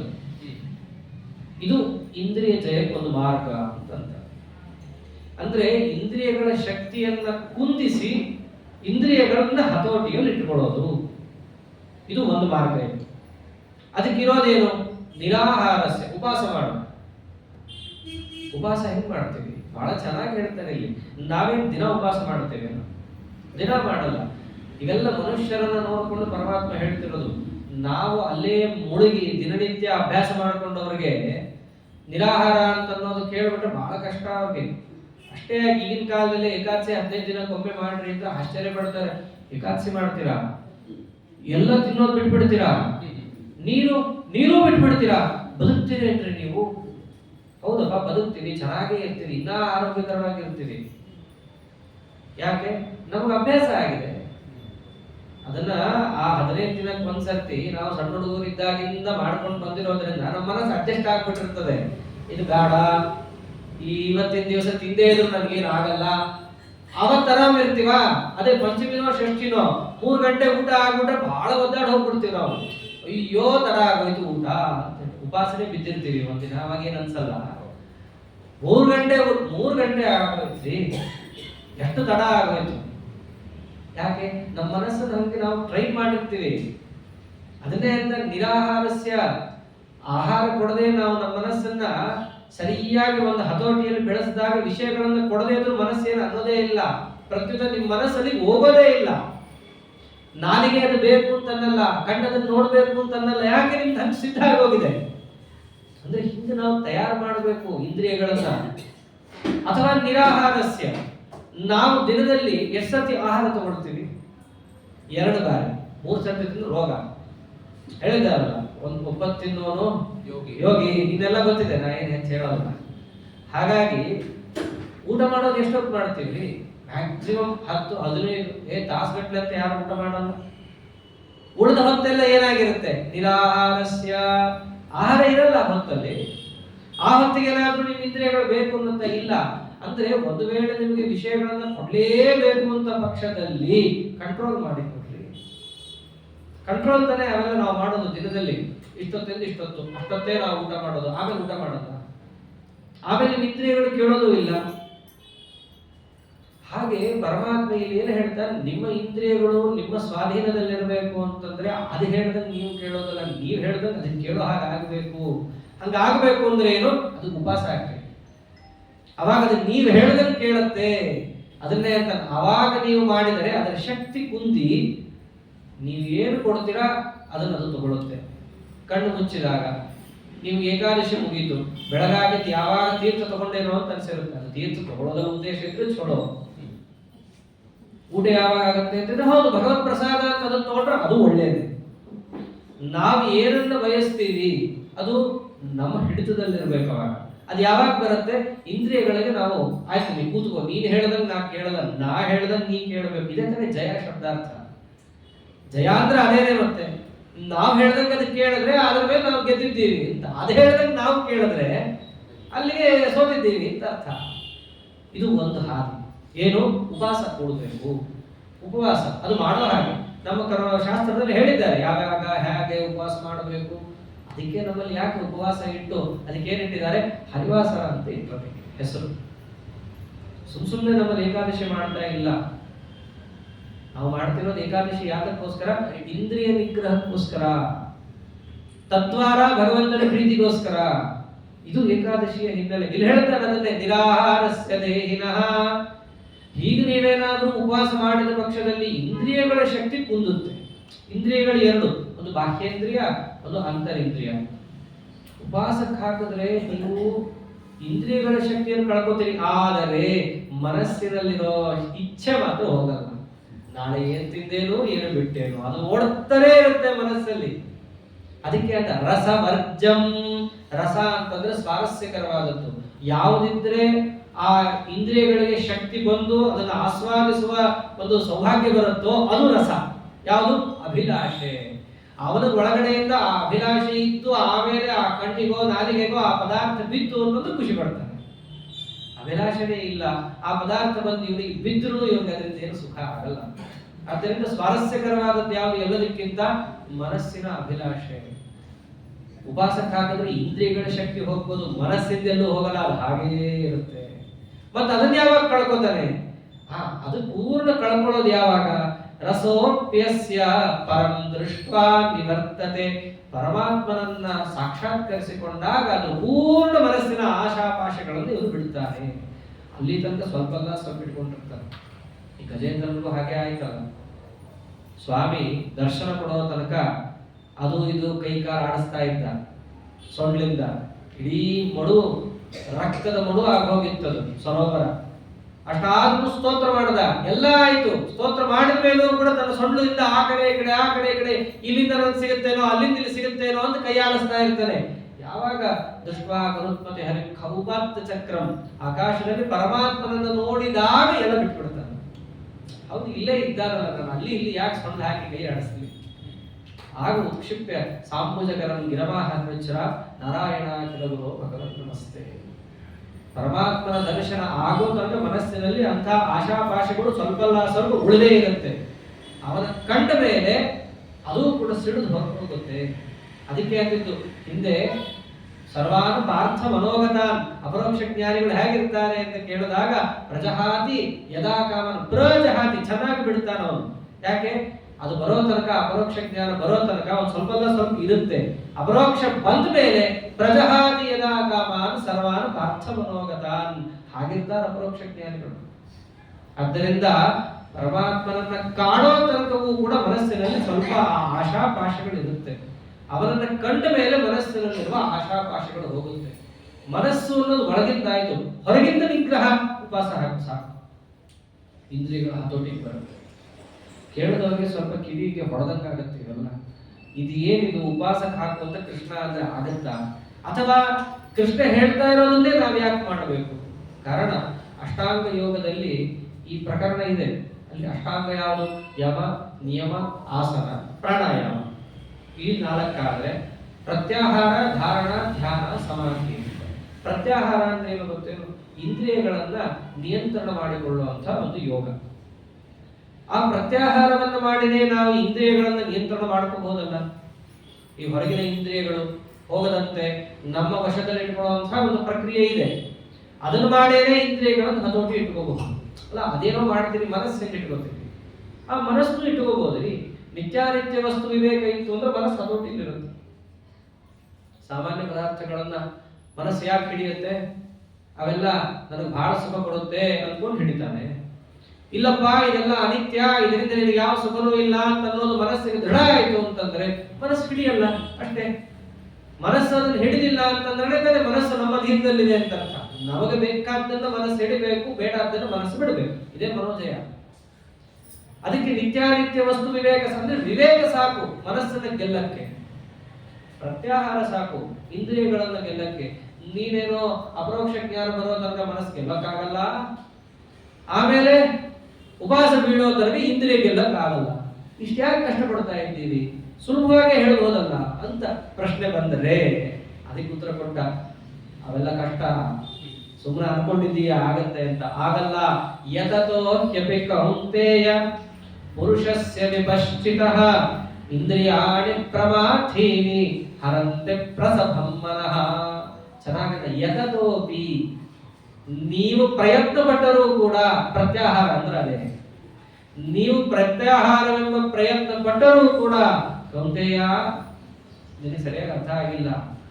ಇಂದ್ರಿಯಗಳಿದ್ದಾವಲ್ಲ, ಅದು ಯಾರಿಗೆ? ಪುರುಷಸ್ಯ ವಿಪಶ್ಚಿತ. ವಿಪಶ್ಚಿತ ಅಂದ್ರೆ ಜ್ಞಾನವುಳ್ಳವನು ಅಂತ ಅರ್ಥ. ಅಂದ್ರೆ ವಿವೇಕ ಇದ್ದವನು ಮನಸ್ಸನ್ನು ಗೆದ್ದು ಬಿಡಬಹುದು ಅಂತ ಹೇಳಿದ್ನಲ್ಲ, ಅವನು ವಿವೇಕಿಯೇ ಆಗಿರಬಹುದು. ಯತತೋಪಿ ಒಳ್ಳೆ ಯೋಗವನ್ನ ಅವನು ಅನುಷ್ಠಾನ ಮಾಡುವನೇ ಆಗಿರಬಹುದು. ಅಂತಹ ಪುರುಷಸ್ಯ ದೇಹಾಭಿಮಾನವುಳ್ಳಂತಹ ಜೀವನಿಗೆ ಇಂದ್ರಿಯಾಣಿ ಮನಃ ಪ್ರಸಭಂ ಹರಂತಿ, ಅವನ ಎಲ್ಲಾ ಇಂದ್ರಿಯಗಳು ಮತ್ತು ಮನಸ್ಸು ಇವೆಲ್ಲವನ್ನು ಕೂಡ ಪ್ರಸಭಂ ಅಂತಂದ್ರೆ ಬಲಾತ್ಕಾರವಾಗಿ ವಿಷಯಗಳ ಕಡೆ ಎಳೆದು ಬಿಡ್ತಾರೆ. ನೀನು ಏನು ಯೋಗ ಮಾಡಿದ್ರು ಅಷ್ಟೇ, ವಿವೇಕ ಇಟ್ಕೊಂಡ್ರು ಅಷ್ಟೇ. ಯಾರಿಗಿಲ್ಲ ವಿವೇಕ? ಹೊರಗಿಂದು ತಿನ್ನಬಾರದು, ಯಾರಿಗೆ ಗೊತ್ತಿಲ್ಲ? ವಿವೇಕ ಅಂದ್ರೆ ಏನು? ವಿವಿಚ್ಯ ಜ್ಞಾನ ವಿವೇಕ, ಬೇರ್ಪಡಿಸಿ ಇದು ಸರಿ ಇದು ತಪ್ಪು ಅಂತ ತಿಳ್ಕೊಳ್ಳೋ ತಿಳುವಳಿಕೆಯನ್ನು ವಿವೇಕ. ಎಲ್ರಿಗೂ ಗೊತ್ತಿದೆ ಹೊರಗಿಂದ ತಿನ್ನಬಾರದು ಅಂತ ಹೇಳಿ. ಯಾಕೆ ಅಂತಲೂ ಗೊತ್ತಿದೆ, ಅತ್ಯಂತ ಅನಾರೋಗ್ಯ ಅಂತಲೂ ಕೂಡ ಗೊತ್ತಿದೆ. ಹೋಗ್ತಾರೆ, ತಿಂತಾರೆ, ಇನ್ನು ದುಡ್ಡು ಕೊಟ್ಟು ಆರೋಗ್ಯ ಹಾಳು ಮಾಡ್ಕೊತಾರೆ. ಅಂದ್ರೆ ವಿವೇಕ ಇಲ್ಲ ಅನ್ನಬೇಕಾ? ವಿವೇಕ ಇದೆ. ಹಂಗಿದ್ರೂ ಮನಸ್ಸಲ್ಲಿ ಯಾಕೆ ಹಿಡಿತಾ ಇದೆ? ಕೃಷ್ಣ ಹೇಳ್ದ, ಪ್ರಸಭಂ, ಬಲಾತ್ಕಾರವಾಗಿ ನಿಮ್ಮನ್ನು ಎಳೆದಾಗುತ್ತೆ. ಆ ವಿಷಯಗಳ ಕಡೆ ಅಷ್ಟು ಸುಲಭ ಅಲ್ಲ. ಏನೋ ಪ್ರತ್ಯಾಹಾರ ಮಾಡ್ತೀನಿ, ಕೈಕಾಲ ಆಡಿಸ್ತೀನಿ, ಯೋಗ ಮಾಡ್ತೀನಿ, ತಿಳ್ಕೊಂಡ್ಬಿಡ್ತೀನಿ, ಅಲ್ಲಿ ಇಲ್ಲಿ ಹೋಗಿ ಕೇಳಿ ಆಗೋದಿಲ್ಲ. ಇಂದ್ರಿಯಗಳನ್ನ ಮನಸ್ಸನ್ನ ಅಷ್ಟು ಸುಲಭವಾಗಿ ಹಿಡಿಯಕ್ಕಾಗಲ್ಲ. ಯಾಕೆ? ಕೃಷ್ಣ ಅಂತ ಪ್ರಮಾಥೀನಿ, ನಿಮ್ಮನ್ನ ಏನ್ ಮಾಡುತ್ತೆ ಗೊತ್ತೇನು? ಇಂದ್ರಿಯಗಳನ್ನ ವಿಷಯಕ್ಕೆ ಹಚ್ಚಿ ಈ ಮನಸ್ಸು ಅಲ್ಲೇ ದುನುಕಿ ನಿಮ್ಮನ್ನ ಅತ್ಯಂತ ದುಃಖಿತರನ್ನಾಗಿ ಮಾಡುತ್ತೆ. ಜಯ ಪರಾಜಯ ಶಬ್ದದಾರ್ಥ ಬಿಡಿಸ್ಕೊಡ್ತಾ ಇದ್ದಾನೆ ಅಷ್ಟೇ. ನಿಮ್ಮನ್ನ ಇಂದ್ರಿಯಗಳು ದುಃಖ ಪಡಿಸಿದ್ರೆ ಇಂದ್ರಿಯ ಗೆದ್ದು ಅಂತ ಅರ್ಥ. ಇಂದ್ರಿಯವನ್ನ ನೀವು ದುಃಖ ಪಡಿಸಿದ್ರಿ ಅಂತಂದ್ರೆ ನಿಮ್ಮ ಹತೋಟಿಲಿದೆ ಅದು ಅಂತ ಅರ್ಥ. ಇದನ್ನು ಪರಮಾತ್ಮ ಪ್ರಮಾಚೀನಿ, ಇಂದ್ರಿಯಗಳೇ ನಿಮ್ಮನ್ನು ದುಃಖ ಪಡಿಸ್ತಾವ ಆ ಸಮಯದಲ್ಲಿ. ಯೋಗ ಮಾಡ್ತೀನಿ ಅಂತಂದ್ರೆ ನಿಮ್ಮ ಕೈಲಿ ಆಗೋದಿಲ್ಲ. ಅದಕ್ಕೆ ಇನ್ನೊಂದು ಪ್ರಶ್ನೆ ಬರುತ್ತೆ, ಕೃಷ್ಣ ನೀನು ಹೇಳ್ತಾ ಇರೋ ಉಪವಾಸ ಮಾಡಕ್ಕಾಗಲ್ಲ, ಯೋಗದಿಂದ ಮನಸ್ಸನ್ನಾಗಲಿ ಅಥವಾ ಮತ್ತೊಂದನ್ನಾಗಲಿ ಹಿಡಿದಿಡಕ್ಕಾಗಲ್ಲ, ಮತ್ತೆ ಇಂದ್ರಿಯ ಜಯನೇ ಸಾಧ್ಯ ಇಲ್ಲ ಅಂತ ಆಗೋಗ್ಬಿಡುತ್ತಾಗಿದೆ. ಮತ್ತೆ ಹೆಂಗೆ ಇಂದ್ರಿಯ ಜಯವನ್ನು ಸಂಪಾದಿಸೋದು? ಯಾಕೆ ಇಂದ್ರಿಯ ಜಯ ಅನ್ನೋದನ್ನು ಪ್ರಹ್ಲಾದರಾದ್ರು ಬಹಳ ಹೇಳ್ತಾರೆ ತಮ್ಮ ನರಸಿಂಹ ಸ್ತೋತ್ರದಲ್ಲೂ ಕೂಡ. ಇಂದ್ರಿಯ ಜಯ ಇಟ್ಕೋಬೇಕು, ಅದಿಲ್ಲದೆ ಮಾಡಿದ್ರೆ ಎಲ್ಲವೂ ವ್ಯರ್ಥ. ಎಲ್ಲಿಂದ ಪ್ರಭಾವಿತ? ಇಲ್ಲಿಂದಲೇ ಪ್ರಭಾವಿತ ಆಗಿದೆ ಎಲ್ಲವೂ. ಆದ್ದರಿಂದ ಇಂದ್ರಿಯ ಜಯ ಅನ್ನೋದು ಹೆಂಗ್ ಬರಬೇಕು? ನೀನ್ ಹೇಳಿದ್ರಿಂದ ಬರಲ್ಲ, ನಾವ್ ಅನ್ಕೊಂಡಿದ್ರಿಂದ ಆಗಲ್ಲ. ಒಟ್ಟಿನಲ್ಲಿ ಇಂದ್ರಿಯ ಜಯ ಇಲ್ಲ, ನಿಷ್ಕಾಮ ಕರ್ಮನು ವ್ಯರ್ಥ, ಮೋಕ್ಷ ಇಲ್ಲ. ಅದಕ್ಕೆ ಕೃಷ್ಣ ಅಂತ ಹಾಗಲ್ಲ, ನನ್ನ ಅಭಿಪ್ರಾಯ ನೀನು ಅರ್ಥ ಮಾಡ್ಕೊಂಡಿಲ್ಲ. ಇಂದ್ರಿಯವನ್ನ ಗೆಲ್ಲೋದು ಹೇಗೆ ಗೊತ್ತೇನು? ಒಂದೊಂದು ಬಿಡಿಸ್ತಾ ಬರ್ತಾನೆ ಇವಾಗ. ಹೆಂಗೆ? ತಾನಿ ಸರ್ವಾಣಿ ಸಂಯಮ್ಯ ಯುಕ್ತ ಆಸೀತ ಮತ್ಪರಃ ವಶೇ ಹಿ ಯಸ್ಯೇಂದ್ರಿಯಾಣಿ ತಸ್ಯ ಪ್ರಜ್ಞಾ ಪ್ರತಿಷ್ಠಿತ. ನೋಡಿ, ಇಂದ್ರಿಯ ಜಯ ಅಂದ್ರೆ ಏನು ಅಂತ ನೀನು ಅರ್ಥ ಮಾಡ್ಕೋ. ನಾನು ಹೇಳಿದ್ದನ್ನ ನೇರ ಹಾಗೆ ತಗೊಂಡ್ರೆ ನಿನಗೆ ವಿಷಯ ಗೊತ್ತಾಗಲ್ಲ. ಇಂದ್ರಿಯ ಜಯ ಅಂದ್ರೆ ಇಷ್ಟೇ ಅರ್ಥ. ವಿಷಯ ಎದುರಿಗಿದೆ, ಅದನ್ನ ನೋಡ್ಲಿಕ್ಕೆ ನೀವು ಕಣ್ಣು ಆ ಕಡೆ ಹಾಕ್ಲಿಲ್ಲ ಅಂದ್ರೆ ನೀವು ಗೆದ್ದಿದ್ದೀರಿ ಅಂತ ಅರ್ಥ. ಇದು ಒಂದು. ಏನ್ ಮಾಡೋದಪ್ಪ? ನಮ್ಮ ಕಣ್ಣೆದುರಿಗೆ ಇದ್ದೇ ಇರುತ್ತೆ, ತೆಗಿಯಕ್ಕಾಗಲ್ಲ. ಕಣ್ಣಲ್ಲಿ ಹಾಕೇ ಹಾಕ್ಬೇಕು. ಕಣ್ಣು ಹಾಕ್ರಿ, ಅದರ ಮನಸ್ಸು ನೀವು ಹಾಕಿರ್ಲಿಲ್ಲ ಅಂದ್ರೆ ಅದು ಗೆದ್ದಂಗೆ. ಏನ್ ಮಾಡೋದು? ಮನಸ್ಸು ಹಾಕ್ಬೇಕಾಗತ್ತೆ. ಮನಸ್ಸು ಹಾಕಿದ್ರು ಕೂಡ ಅದರ ಜೊತೆ ಉತ್ಕಟ ಇಚ್ಛೆಯನ್ನು ಅದರ ಜೊತೆ ಸೇರಿಸ್ಬೇಡ್ರಿ, ಅದು ಗೆದ್ದಂಗೆ. ಇಂದ್ರಿಯ ಜಯ ಅನ್ನೋದು ಜ್ಞಾನಾಮುಖ. ಪದಾರ್ಥಗಳಿರುತ್ತೆ, ಅತ್ಲಾ ಕಡೆ ನಾನು ನೋಡ್ ಸಹಿತ ನೋಡಲ್ಲ. ಪುರಾಣದಲ್ಲೆಲ್ಲ ಬರುತ್ತೆ, ಯಾರಾದ್ರೂ ಮಹಾಪಾಪಿ ಎದುರಿಗೆ ಬಂದ ಅಂತಂದ್ರೆ ಅವನನ್ನ ನೋಡ್ಲಾರೆ ಅಂತ ಹೇಳಿ ಆ ಕಡೆ ತಿರುಗಿಸ್ಕೊಂಡು ಹೋಗ್ಬಿಡ್ತಾರೆ, ಆಚರಣೆ ಮಾಡಿ ಸೂರ್ಯಾದಿ ದರ್ಶನವನ್ನು ಮಾಡ್ತಾರೆ ಅಂತಿದೆ. ಇದೊಂದು ಇಂದ್ರಿಯ ಜಯ. ಇದು ಹೇಳಿದ್ದಾರೆ. ಈಗಲೂ ಕೂಡ ಎಲ್ಲಾದ್ರೂ ಮದ್ಯಮಾಂಸಗಳನ್ನ ಮಾರ್ತಾ ಇದ್ರೆ ಆ ಕಡೆ ಕಣ್ಣೆತ್ತು ಸಹಿತ ನೋಡಬಾರ್ದು ಅಂತ ಹೇಳಿದ್ದಾರೆ. ಏನ್ ಮಾಡ್ತೀವಿ? ಲೊಕೇಶನ್ನೇ ಅದು ಹೇಳಬೇಕಾಗತ್ತೆ. ಮತ್ತೆ ಅದೇ ಅಲ್ಲ, ಮತ್ತೆ ಕೇಳ್ತಾರೆ, ಅದೇ ಅಲ್ಲ ಏನ್ ರೀತಿ ಕೇಳ್ತಾರೆ, ಏನು ಉತ್ತರ ಕೊಡ್ಬೇಕು? ಹೌದು ಒಂದು ಕಷ್ಟ. ನಾವು ಲೋಕದಲ್ಲಿ ಆಗಿದೆ, ಅಲ್ಲಿ ನೋಡಬಾರ್ದು. ಆಯ್ತು, ನೋಡುತ್ತೀವಿ, ನೋಡಿದ್ರು ಕೂಡ ಮನಸ್ಸಲ್ಲಿ ಹಾಕಲ್ಲ ನಾವು. ಅದು ಒಂದಿದೆ ಅಪ್ಪ ಅಷ್ಟೇ. ಪಕ್ಕದಲ್ಲಿ ಒಂದು ಜ್ಯುವೆಲ್ರಿ ಅಂಗಡಿ ಇದೆ, ಮಾಂಸದ ಅಂಗಡಿ ಇದೆ, ಎರಡೂ ನನಗೆ ಅನುಪಯುಕ್ತ ಅಷ್ಟೇ. ಅದು ಕೂಡ ಒಂದು ಇಂದ್ರಿಯ ಜಯ ಅಂತ ಕಲಿಸ್ಕೊಡುತ್ತೆ. ಒಂದು ವೇಳೆ ನೀವೇನಾದ್ರೂ ಮನಸ್ಸು ಕಣ್ಣು ಜೊತೆಗೆ ಏನ್ ಚೆನ್ನಾಗಿದೆ ಆಭರಣದ ಗಡಿ ಅಂತ ಬಂತು, ಅಲ್ಲಿಗೆ ಇಂದ್ರಿಯ ಜಯ ನಿಮಗಿಲ್ಲ ಅಂತ ಅರ್ಥ. ಇಷ್ಟೇ ಇಂದ್ರಿಯ ಜಯ ಅಂತಂದರೆ. ಯಾಕೆಂದ್ರೆ ಸಂಸಾರದಲ್ಲಿದ್ದಾಗ ನಿಮಗೆ ಪದಾರ್ಥಗಳನ್ನು ನೋಡೋದು ತಪ್ಪಿದ್ದಲ್ಲ, ಆದರೆ ಪದಾರ್ಥಗಳು ನಿಮಗೆ ಕ್ಷೋಭೆಯನ್ನು ಉಂಟು ಮಾಡಿಸ್ತಿಲ್ಲ ಅಂತಂದ್ರೆ ಮಾತ್ರ ನೀವು ಇಂದ್ರಿಯಗಳನ್ನ ಗೆದ್ದಿದ್ದೀರಿ ಅಂತ. ಅದಕ್ಕೆ ಏನಂತೆ ಕೃಷ್ಣ ಪ್ರಮಾಥೀನಿ, ಆ ಪದಾರ್ಥ ನಿಮ್ಮನ್ನ ದುಃಖಕ್ಕೆ ಈಡು ಮಾಡುತ್ತಿಲ್ಲ ಅಂತಂದರೆ ನೀವು ಗೆದ್ದಿದ್ದೀರಿ ಅಂತ ಅರ್ಥ. ದುಃಖಕ್ಕೆ ಒಳಗಾಗ್ತಿದ್ದೀರಿ ಅಂತಂದ್ರೆ ಇನ್ನ ಗೆಲ್ಲಬೇಕಾಗಿದೆ ನೀವು ಅಂತ ಅರ್ಥ. ನೋಡಿ, ಇಂದ್ರಿಯ ಜಯ ಅಂದ್ರೆ ಇಷ್ಟೇ. ಆದ್ದರಿಂದ ತಾನೇ ಸರ್ವಾಣಿ ಸಂಯಮ್ಯ, ಅದನ್ನ ಹೆಂಗೊತ್ತಾ ಎಲ್ಲವನ್ನು ನಿಯಂತ್ರಣ ಮಾಡೋದು. ಉಪವಾಸದಿಂದ ಮಾಡಕ್ಕಾಗಲ್ಲ ಅಂತ ನೀನು ಅಂತ ಇದ್ದೀಯ, ಹೌದು, ಎಲ್ರಿಗೂ ಹಾಗಾಗದೆ ಇರಬಹುದು. ಹಾಗೇನೆ ಯೋಗದಿಂದ ಮತ್ತೊಂದರಿಂದ ಆಗದೆ ಇರಬಹುದು, ಆದರೆ ಇದನ್ನು ಮಾಡು, ಆಗತ್ತೆ. ಉಪವಾಸ ಯದ್ಯಪಿ ಪರಮ ಮುಖ್ಯ ಸಾಧನ ಅಲ್ಲ, ಇಂದ್ರಿಯ ಜಯಕ್ಕೆ ಇದು ಪರಮ ಮುಖ್ಯ. ಯಾವುದು? ಯುಕ್ತ ಆಸೀತ ಮತ್ಪರ. ಮತ ಅಂದ್ರೆ ಸಾಕ್ಷಾತ್ ಕೃಷ್ಣ ಪರಮಾತ್ಮ, ಅವನೇ ಪರ. ಹರಿರೇವ ಪರೋ ಹರಿರೇವ ಗುರು ಹರಿರೇವ ಜಗತ್ಪಿತ ಮಾತೃಗತಿ. ಹರಿ ಸರ್ವೋತ್ತಮ ಅನ್ನೋ ಜ್ಞಾನ ಪುರಸ್ಸರವಾಗಿ ಪರಮಾತ್ಮನಲ್ಲಿ ನೀವೇನಾದರೂ ಮನಸ್ಸನ್ನ ಇಟ್ರಿ, ಸ್ವಲ್ಪ ಇಡ್ಲಿಕ್ಕೆ ಪ್ರಯತ್ನ ಪಟ್ರಿ ಅಂತಂದ್ರೆ ಅವಾಗ ಮನಸ್ಸು ಮತ್ತು ಇಂದ್ರಿಯಗಳ ಸಾಮಾನ್ಯ ಸ್ವಭಾವ ಏನಿರುತ್ತೆ ಅದನ್ನ ನೀವು ವಿಚಲಿತ ಮಾಡಿದಂತಾಗತ್ತೆ. ಪರಮಾತ್ಮ ಇಲ್ಲಿ ನಮ್ಮ ಇಂದ್ರಿಯಗಳ ಸ್ವಭಾವವನ್ನು ಹೇಳ್ತಾ ಇದ್ದಾನೆ. ಇಂದ್ರಿಯಗಳು ಖಾಲಿ ಕೂಡಲ್ಲ, ಮನಸ್ಸನ್ನೋದು ಖಾಲಿ ಕೂಡಲ್ಲ. ಅದನ್ನು ನಾವು ಚಾನಲೈಸ್ ಮಾಡಬಹುದೇ ಹೊರತು ಅದನ್ನು ಬಂಧಿಸಿ ಒಂದು ಕಡೆ ಇಡಕ್ಕೆ ಸಾಧ್ಯ ಇಲ್ಲ. ನೀವು ಒಂದು ವೇಳೆ ಮನಸ್ಸನ್ನು ಎಲ್ಲಾದರೂ ಹೋಗಬೇಕು ಅಂತ ಮಾಡಿಸೋದೇ ಆದ ಪಕ್ಷದಲ್ಲಿ ಎಲ್ಲಿಡ್ರಿ?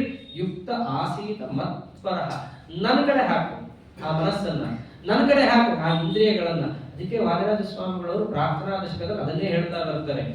ನಮಗೆ ಕಿವಿ ಇದೆ, ಕಣ್ಣಿದೆ, ಮೂಗಿದೆ, ಅವೆಲ್ಲ ಇದೆ, ಎಲ್ಲಿ ಇಡು?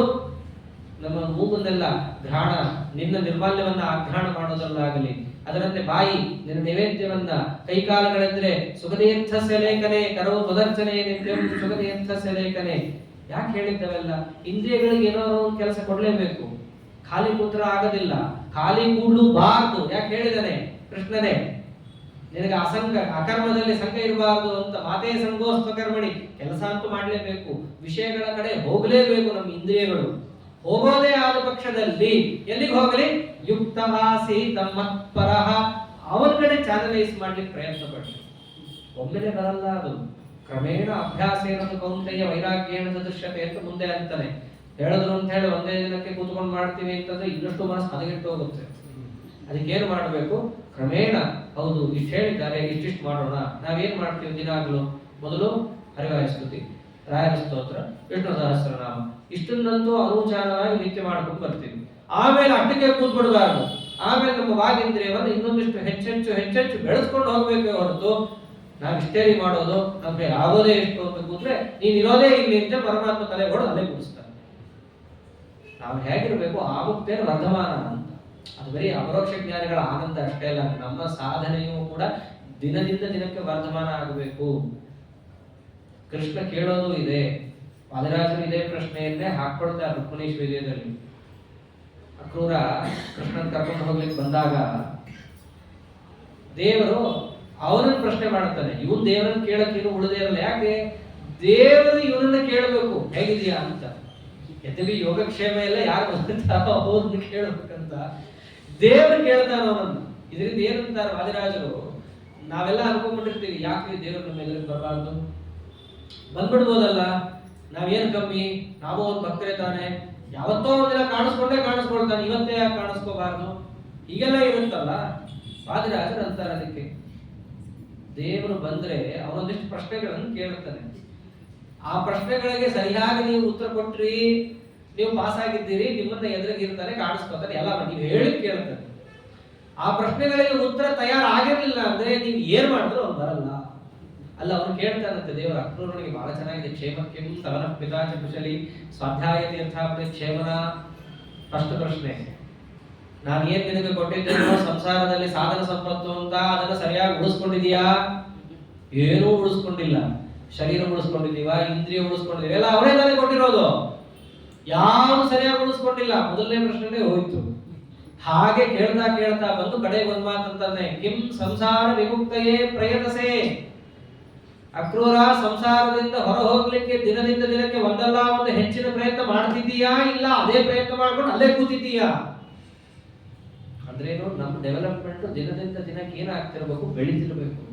ಸುಮ್ಮನೆ ಹಾಸ್ಯಕ್ಕೊಬ್ರು ಮೊನ್ನೆ ಸಿಕ್ಕಾಗ ಅಂತ ಇದ್ರು, ಆಚಾರ್ಯ ಈ ಸ್ಟಾಕ್ ಮಾರ್ಕೆಟ್ ಅಲ್ಲಿ ಆ ರೆಡ್ ಕಲರ್ ನೋಡಿದ್ರೆ ದುಃಖ ಆಗುತ್ತೆ. ಅದು 0.01% ಆದ್ರೂ ಇರ್ಬೇಕು ಗ್ರೀನ್. ಅದೇನಾಗುತ್ತೋ ಅದು ಆನಂದ ಆಗ್ತಿರುತ್ತೆ. ಅದಷ್ಟೇ ನೋಡಿದ್ರೆ ಸಾಕು, ನಮಗೊಂದು ಆನಂದ ಆಗ್ತಿರುತ್ತೆ. ಅದಷ್ಟೇ ಒಂದು ರೆಡ್ ಬಂತು ಅಂದ್ರೆ ಮನಸ್ಸೇ ಹಾಳಾಗೋಗುತ್ತೆ ಅವತ್ತು. ಹಾಗೆ ನಮಗೂ ಅನ್ನಿಸ್ತು, ಇಲ್ಲಿ ಸಂಸಾರ ವಿಮುಕ್ತಯೇ ಪ್ರಯತ್ನಸೆ. ನಾವೇನೋ 10-20% ಎಲ್ಲ ಜಂಪ್ ಆಗೋದೇ ಇಲ್ಲ. 0.80 ಆದ್ಮೇಲೆ ಒಂದಾಗುತ್ತೋ ಗೊತ್ತಿಲ್ಲ, ಅಷ್ಟಾರ ಆಗ್ಬೇಕಲ್ಲ. ಹೌದು, ಇವತ್ತೊಂದು ನಾನು ಹೊಸದು, ಪರಮಾತ್ಮನಿಗೆ ಪ್ರಿಯವಾದದ್ದು ಹೊಸದು ಅಂದ್ರೆ ಏನು, ನಮ್ಮ ಪಾಲಕ ಹೊಸದು, ಅದನ್ನ ಮಾಡದೆ ಅಂತ ಆಗ್ಬೇಕಲ್ಲ. ಅದನ್ನು ಮಾಡಬೇಕು. ಅದನ್ನು ಕೃಷ್ಣ ಅಂತಿದ್ದಾನೆ, ಇಂದ್ರಿಯ ನಿಗ್ರಹ ಏನ್ ನೀವು ಒಮ್ಮೆಲೆ ಆ ಹಿಮಾಲಯದಲ್ಲಿ ಕೂತಿರೋ ತಪಸ್ಸುಗಳ ತರ ಮಾಡ್ರಿ ಅಂತ ಹೇಳೋದು ಇಲ್ಲ. ಪರಮಾತ್ಮ ನಮ್ಮಿಂದ ಅದನ್ನ ಎಕ್ಸ್ಪೆಕ್ಟ್ ಮಾಡಲ್ಲ. ಸ್ವಲ್ಪನೇ ಅಂದ್ರೂ ಹೌದು, ಇವತ್ತಿಷ್ಟೆಲ್ಲ ಹಾಳು ಮಾಡ್ಕೊಂಡಿದ್ದೀನಿ, ನಾಳೆ 10 ತಾಸು ಹಾಳು ಮಾಡ್ಕೊಳಲ್ಲ, 9 ತಾಸು ಮಾತ್ರ ಹಾಳು ಮಾಡ್ತೀನಿ, ಅದಷ್ಟಾದ್ರೂ ಬರ್ಬೇಕಲ್ಲ. ಅಯ್ಯೋ 1 ತಾಸಾದ್ರೂ ನಾನು ಸ್ವಲ್ಪ ಪರಮಾತ್ಮನಲ್ಲಿ ವಿನಿಯೋಗ ಮಾಡ್ತೀನಿ ಅಂತ ಬರ್ಬೇಕಲ್ಲ. ಇದನ್ನ ಹೇಳ್ತಾ ಇದ್ದಾನೆ. ಅದ್ ಹೆಂಗ್ ಬರಬೇಕು? ಇಂದ್ರಿಯಗಳನ್ನ ಎಲ್ಲಿಗೆ ಹಾಕ್ಬೇಕು ಆ ಸಮಯದಲ್ಲಿ, ಅಲ್ಲಿ ಇಲ್ಲಿ ಹಾಕೋದ್ ಬಿಟ್ಟು ಇನ್ನೊಂದು 5 ನಿಮಿಷ ಇದರಷ್ಟು ಹೆಚ್ಚು ಕೇಳಿದ್ರೆ ಏನಾಯ್ತು, ಮತ್ತೆ ಇವತ್ತೇನು ತಡ ಮಾಡಲ್ಲ, ಬೇಗ ಬಿಟ್ಬಿಡ್ತೀನಿ. ಆದ್ದರಿಂದ ಪರಮಾತ್ಮ ಅಂದಿದ್ದೇನು, ಇಂದ್ರಿಯಗಳನ್ನು ಎಲ್ಲಿಗೆ ಹಾಕಬೇಕು, ನನ್ನನ್ನು ಹಾಕು. ಅವಾಗ ಏನಾಗತ್ತೆ, ಇಂದ್ರಿಯಗಳೊಂದು ಕೆಲಸ ಕೊಟ್ಟಂಗಾಯ್ತಷ್ಟೇ. ನನ್ನಲ್ಲಿ ಹಾಕಿದಾಗ ಏನಾಗತ್ತೆ, ನನ್ನಂತಹ ಉತ್ತಮ ಪದಾರ್ಥದ ಕಡೆ ಹಾಕಿದಾಗ ನಾನೇ ನಿಮ್ಮನ್ನ ಬೇರೆ ಕಡೆ ಹೋಗದಿರೋ ಹಾಕಿ ಬಿಡಿಸ್ತೇನೆ. ಅದು ಮನಸ್ಸಿನ ಲಕ್ಷಣ. ಉತ್ತಮವಾದದ್ದು ಸಿಕ್ತು ಅಂದ್ರೆ ಮನಸ್ಸು ಬೇರೆ ಕಡೆ ಹೋಗಲ್ಲ. ಇದೆಲ್ಲ ಇಂದ್ರಿಯಗಳ ಸ್ವಭಾವ ಹೇಳ್ತಾ ಇದ್ದಾನೆ ಪರಮಾತ್ಮ. ಹಾಗಾಗಿ ನೀನು ಇಂದ್ರಿಯವನ್ನ ಗೆಲ್ಲಬೇಕು ಅಂತಂದ್ರೆ ಪರಮ ಮುಖ್ಯ ಸಾಧನ ಯಾವ್ದು ಹೇಳು? ನನ್ನ ಕಡೆ ಹಾಕು. ನನ್ನ ಕಡೆ ಹಾಕೋದು ಹೆಂಗೆ ಹಾಕ್ಬೇಕು? ಬೇರೆಯವ್ರು ಹಾಕ್ತಾರಲ್ಲ ಹಂಗಲ್ಲ. ವಿಷ್ಣುನೂ ಒಬ್ಬರಿ, ಗಣಪತಿನೂ ಒಬ್ಬ, ಶಿವನೂ ಒಬ್ಬ, ಹನುಮಂತನೂ ಒಬ್ಬ, ಹಂಗಲ್ಲ. ಮತ್ ಪರಹ, ನನ್ನನ್ನು ಸರ್ವೋತ್ತಮ ಅಂತ ತಿಳಿದು ಹಾಕು. ಆಗ ನಿಂಗೆ ಇಂದ್ರಿಯ ಜಯ ಬರುತ್ತೆ. ಹೀಗೆ ಇಂದ್ರಿಯ ಜಯಕ್ಕಿರುವ ಮಾರ್ಗ. ಅದನ್ನ ಮಾಡಿ ನೀನು ಉಪವಾಸ ಮಾಡು, ಅದಕ್ಕೆ ಅರ್ಥ ಇದೆ. ಅದನ್ನೇ ಹೇಳಿದ್ದಾರಲ್ಲ, ಶ್ರಮ ಏವ ಹಿ ಕೇವಲಂ. ಒಂದು ವೇಳೆ ನೀವು ಪರಮಾತ್ಮನನ್ನ ಮರೆತು ನೀವು ಏನು ಮಾಡಿದ್ರು ಕೂಡ ಅದೆಲ್ಲವೂ ಶ್ರಮ, ಪ್ರಯೋಜನ ಇಲ್ಲ. ಪರಮಾತ್ಮನನ್ನ ಸರಿಯಾಗಿ, ಅದಕ್ಕೆ ಆಚಾರ್ಯರಲ್ಲಿ ಆ 3ನೇ ಸ್ತೋತ್ರದಲ್ಲಿ ಕುರು ಭುಂಕ್ಷಚ ಕರ್ಮ ನಿಜಂ ನಿಯತಂ ಹರಿಪಾದ ವಿನಮ್ರ ಧಿಯಾ ಸತತಂ, ಇದಿಷ್ಟು 2ನೇ ಅಧ್ಯಾಯದಲ್ಲೇ ಬಂದಿರೋದು. ನಿನ್ನ ಕರ್ಮ ನೀ ಮಾಡು, ಮಾಡಿದ್ದನ್ನ ಅನುಭವಿಸಲೇಬೇಕಾಗತ್ತೆ, ತಪ್ಪಿದ್ದಲ್ಲ. ಮಾಡೋದು ಹೆಂಗ್ ಮಾಡ್ಬೇಕು? ಹರಿಪಾದ ವಿನಮ್ರ ಧಿಯ, ಪರಮಾತ್ಮನ ಪಾದದಲ್ಲಿ ವಿನಮ್ರ ಬುದ್ಧಿಯಿಂದ ಭಕ್ತಿ ಭಾವದಿಂದ ಮಾಡು. ಪರಮಾತ್ಮ ಪ್ರೀತನಾಗ್ಲಿ ಅಂತ ಮಾಡು. ಇದೇ ನಿಷ್ಕಾಮ ಕರ್ಮ. ಮಾಡುವಾಗ ಇಂದ್ರಿಯ ನಿಗ್ರಹ ಬೇಕಲ್ಲ. ಇಂದ್ರಿಯ ನಿಗ್ರಹ ಬೇಕು ಅಂದ್ರೆ ಅವಶ್ಯಕವಾದದ್ದು ಯಾವುದು? ಹರಿರೇವ ಪರೋ ಹರಿರೇವ ಗುರು ಹರಿರೇವ ಜಗತ್ ಪಿತೃಮಾತೃಗತಿ ಹರಿರೇವ ಪರಹ. ಅಲ್ಲಿ ಪರ ಅಂತ ಕೃಷ್ಣ ಹೇಳಿದ್ದ. ಈಗ ಆಚಾರ್ಯರು ಅಡ್ಡನ್ನು ಬಿಡಿಸ್ಕೊಟ್ರು. ಬರೀ ಪರ ಅಂತಂದ್ರೆ ಯಾರ್ಯಾರಪ್ಪ ಅಲ್ಲಿ? ಅಲ್ಲೆಲ್ಲವೂ ಬರುತ್ತೆ. ಅಪ್ಪನೂ ಅವನೇ, ಅವನು ಅವನೇ, ಎಲ್ಲವೂ ಅವನೇ. ಸ್ವಾಮಿ, ಸಖ, ಬಂಧು, ಗುರು, ಆಚಾರ್ಯ ಎಲ್ಲವೂ ಅವನೇ. ಹೀಗೆ ಪರಮಾತ್ಮನನ್ನು ನೀವು ಚಿಂತನೆ ಮಾಡ್ತಾ ಮನಸ್ಸಿನಲ್ಲಿ ಹಾಕಿದ ಪಕ್ಷದಲ್ಲಿ ನಿಮ್ಮನ್ನ ಅದೇನೇ ಮೆಲ್ಲಿಗೆ ಆ ಪರಮಾತ್ಮ ಹೇಳಿದ ನಿಷ್ಕಾಮ ಕರ್ಮವನ್ನು ಮಾಡ್ತಾ ಇದ್ದಾಗ ವಿಷಯಗಳಿಂದ ಬಿಡಿಸುತ್ತೆ ನಿಮ್ಮನ್ನ. ಇಂದ್ರಿಯಗಳನ್ನು ಹೀಗೆ ಗೆಲ್ಲೋದು. ನಾನು ಹೋಗ್ತೀನಿ ಕತ್ತಿ ಹಿಡ್ಕೊಂಡು ಹೋರಾಡ್ತೀನಿ ಅಂದ್ರೆ ಗೆಲ್ಲಕ್ ಆಗಲ್ಲ. ಹಂಗ ಹೋಗ್ತೀನಿ ಅಂದ್ರೆ ಇನ್ನ ಅವೆಲ್ಲ ಹೆಚ್ಚು ಕುಣಿದಾಡ್ತವೆ ಹೊರತು ನಿನ್ನ ಅಧೀನಕ್ಕೆ ಅದು ಬರಲ್ಲ. ಅದರ ಅಧೀನಕ್ಕೆ ನೀನು ಹೋಗ್ತೀಯ.